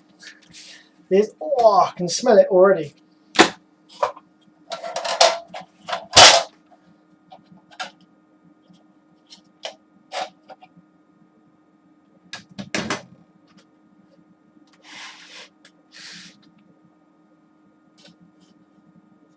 Oh, okay, so big black marks over here on the case.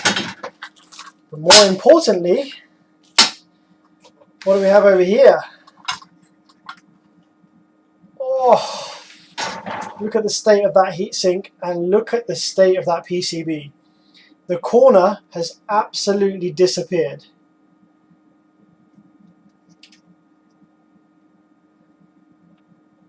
So that's supposed to be where the power supply FETs go.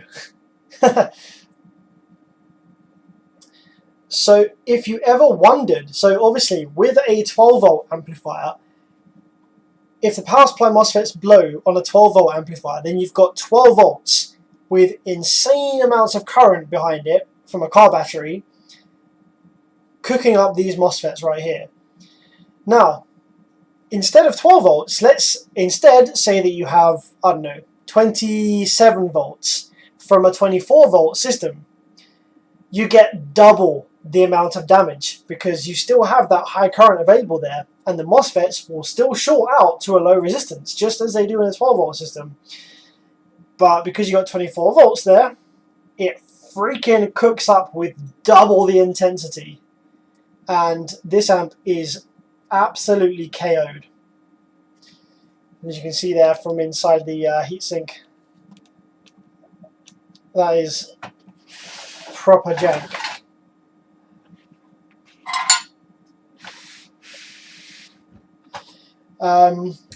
Is it fixable? That's the question. So I could fix this. So one of the issues with the JL is this is a multi-layer PCB. I don't know if you noticed there, but this PCB is made up of more than just a couple of layers. You got this layer here, then there's an internal layer here, and there's another layer here, and there's a top layer. So it's a 4-layer PCB. 1, 2, 3, 4. So we've got a 4-layer PCB to deal with. Now the damage is obviously there, but the actual board, the wafer, is all carbonized inside, underneath this. So I'd have to pull away a lot more of this, get rid of all the carbonized wafer board in there. Then I'd have to recreate that section of the circuit with new board, and then run all new traces to the power supply fetch, new gate resistors, etc. Which is not overly difficult. We also lost all of the power supply capacitors. They're all gone from the board, so I'd have to hook up some power supply caps. But rebuilding a power supply section like that from this board, it's not the most difficult thing in the world. Power supply sections are very, very simple. It's just a really basic switching power supply. It's super, super easy, super basic. Could be very easily repaired. However, fortunately for me, I don't have to do that because I have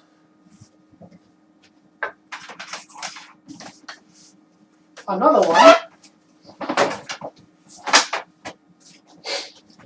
I have another one right here that I can use for its PCB. So this one right here, I bought from another technician in the UK who had this as a spare donor board because it had a shorted transformer. So this one here has a shorted transformer, whereas this one here had shorted power supply FETs that has eaten the board entirely. So what I can do is, even though this one was burned to pieces, the transformer on this one is probably actually fine. So even though this one had a big fire going on here, this black is all just soot from the the burning. I imagine this transformer might actually be okay. So what I might be able to do is just remove the transformer from this burned up beast and transplant it into this one here, which works fine aside from having a shorted transformer. And we might be able to just very quickly and easily make one working amplifier from two dead ones, which is obviously an ideal solution. It's a quick repair, it's much cheaper for the customer, rather than having me spend hours rebuilding the board on this burned one. If I can offer him a cheaper repair with a donor board, then that's obviously the way he's going to want to go probably. I just want to have a, because I actually haven't had a look inside this donor board yet. I just want to make sure that it's actually okay.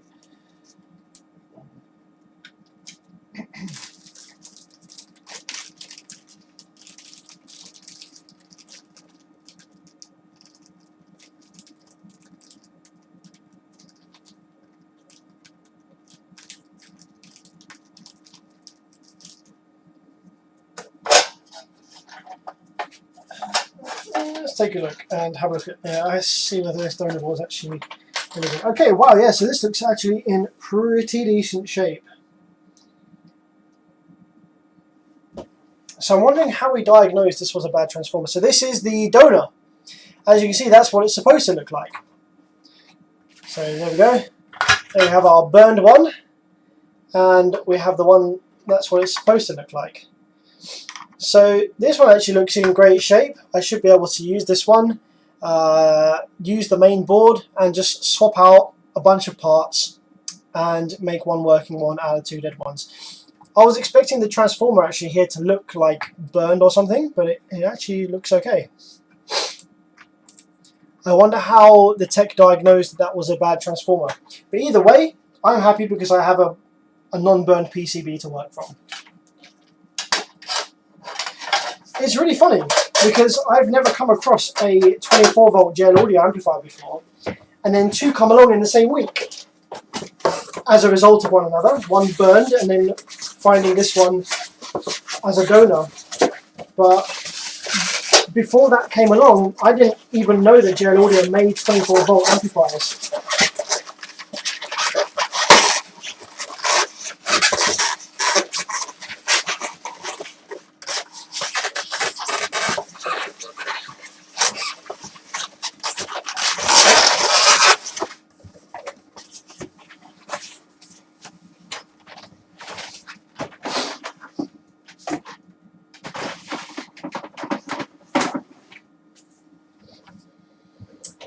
But yeah, so that's what I've got to do this week. I've got to repair that gel audio. I've got a couple of, got an Orion XTR 2500D to look at. I've got a massive audio 3K 2 ohm thing to look at, the one with the split boards inside. I've got an Earthquake 5000 to look at with regulated power supply. A couple of other bits of B2 audio. This week should be pretty good. What I'll probably do is I'll probably do a live stream this week where we look at some of the amplifiers that I've got, the first amplifiers that I've got coming to the new workshop. It's been pretty fun. We'll look at some of the amps I've got lined up, and yeah, it should be pretty good. I'm going to be starting to look at some mains powered equipment as well pretty soon. A lot of people ask me, do I repair mains amps? And my answer has always been, well, no, not really. However, I am tempted to start moving on to doing some more mains stuff. So I have been playing around with mains kit a little bit more recently. So we could potentially look at a little bit of that if you like. Are they being made currently? I don't know. Do you reference your probe ground to the negative on the power supply? I notice you don't have the ground clip. So yeah, basically, yes, the oscilloscope shares the same ground reference as my bench power supply. So I just have my bench power supply negative straight grounded to the mains ground, and that allows me to probe things without needing the ground clip. However, because that ground path is a slightly higher resistance, if I'm probing something in the output section of an amplifier, where the output section has like a floating ground or like a slightly isolated ground, it does introduce a bit of noise into the waveform on the scope screen, having the ground set up that way. So in that case, I would use the ground clip on my probe to connect that to the RCA shield perhaps, or the output section ground, which would then clean up any noise on my waveform on the scope. But for general probing around, I don't need the clip on there, it's fine.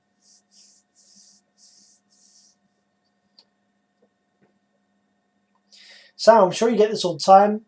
But say an AAK 8K versus the AAB 7900, is the AAK really worth 3 times the money if you're running it at 1 ohm? No, I would say not. It's not. You'd be better off spending twice the money on twice the power.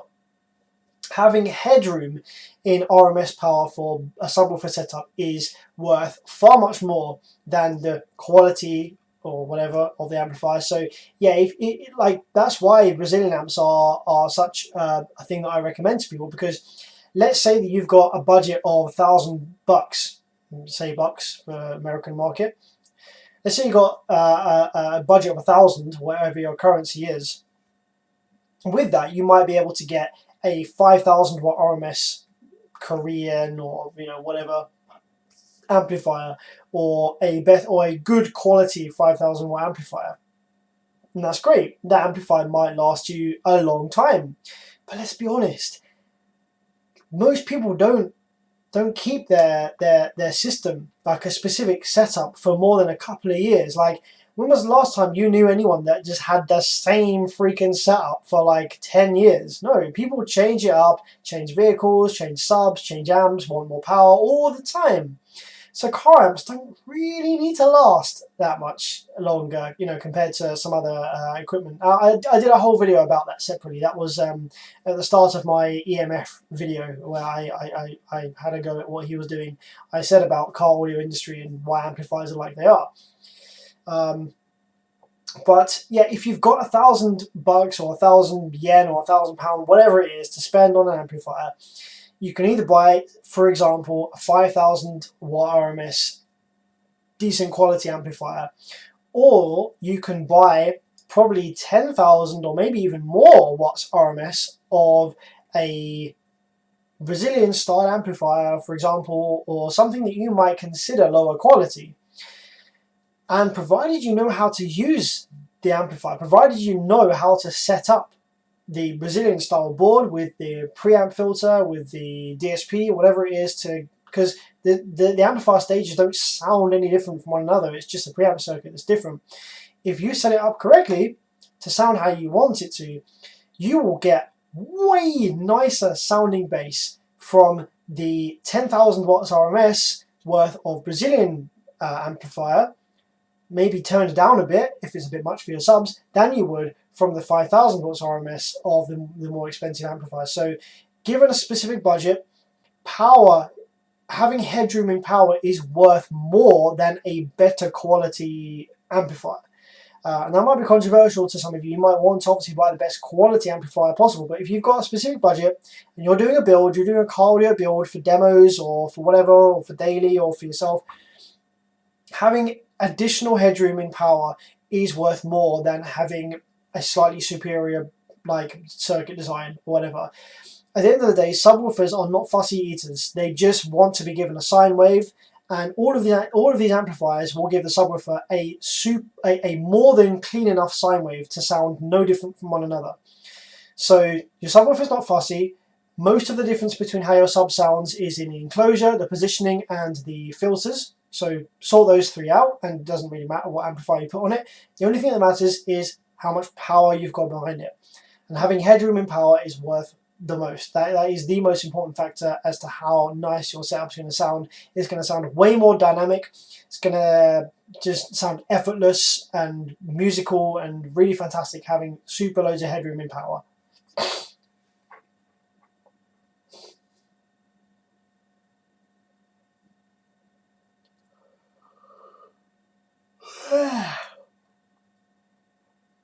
Right, gentlemen and ladies, I think Jessie may be the only lady watching. But now my car seems to... What's better, crossover on the deck or the amp? Both, if it's a Brazilian. But obviously the crossover on the amp, you can't really get around that unless you have it all the way open. But generally, having a sharper roll-off on your crossovers for your bass amplifiers sounds better. Most of the time they're quite shallow roll-offs anyway on these car amps, so run both and play with it until it sounds how you want it to. Maybe play some sine sweeps. Like I said earlier in this live stream, having a flat system on the meter is not very nice sounding to the ear because our ears are far more sensitive to higher frequencies. So you actually want your system to be slightly louder at the lower frequencies and slightly quieter on the higher frequencies for it to sound flat to you. So play some sine sweeps and mess around with the crossovers until it sounds how you want it to.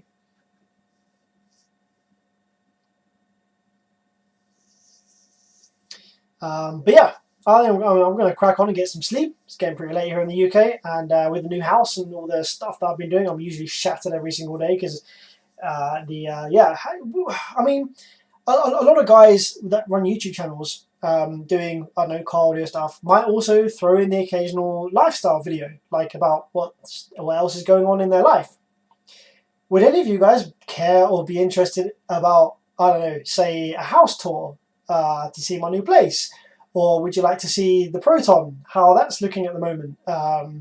Or just generally what I get up to on a daily basis, or like just random shit about my general life rather than just amplifiers all the time. I absolutely understand. A lot of you wouldn't really care about that shit. You're just here for information about car audio, amplifier repair, different circuit design, stuff like that. But sometimes these sorts of channels will put out kind of lifestyle videos about what they're actually up to outside of their normal working stuff. So if you'd like to see that kind of videos, then yeah, let me know. I might shoot something.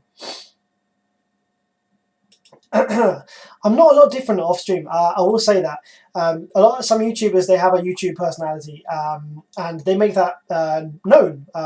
Tom Scott, for example, you might have seen his videos, some of his videos. I don't watch a lot of Tom Scott, to be honest, but his videos get freaking shoved down my throat by the YouTube algorithm, so I've clicked on a few of them. But he has a different on YouTube and off YouTube personality. But I am just as you see me. I'm the same, exactly the same now as I am in person. But yeah, if you'd like to see, maybe I could give you a tour of my place. This is the first place that I own myself, by the way. Obviously I was living with my parents for a long time, didn't have any reason to move out, but now I have a reason to move out, and I can afford to move out now comfortably as well, so that's pretty cool. So yeah, could do your house tour. You can see what kind of property you get in the UK. I've moved a long way up north, so I was like sort of down south. I was quite near London in an expensive area. I've moved into one of the cheapest areas in the UK because my line of work doesn't require me to be in any specific location. So why not go for the cheap location? And it's a beautiful place as well that I've moved to. So yeah, I could show you what kind of places you can get in the cheapest part of the UK. And yeah, I can give you a little show of the Proton, show you how that's looking now. It's still a long way from being finished how I want it, but it's very nice. It's good. It's good. You know, it's not in a kind of half-finished form anymore. It's in a very presentable state. So I can show you that. But yeah, can do some more videos off of amplifier repair stuff if you like.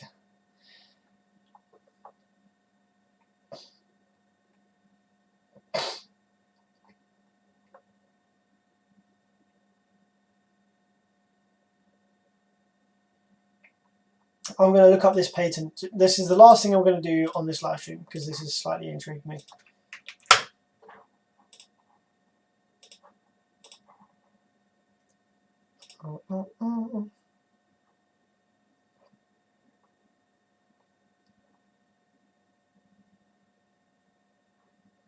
Okay, this isn't to do with amplifier design. I thought this might be to do with amplifier design. Thought transmission unit sends modulated electromagnetic wave beams to human receiver to influence thoughts and actions without electronic receiver.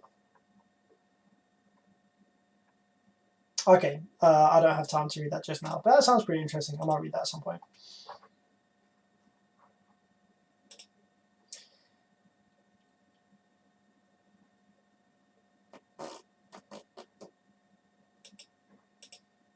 But yeah, nice one. Thanks for tuning in, guys. Thanks for joining me on my first stream in the new place. Hope you enjoyed.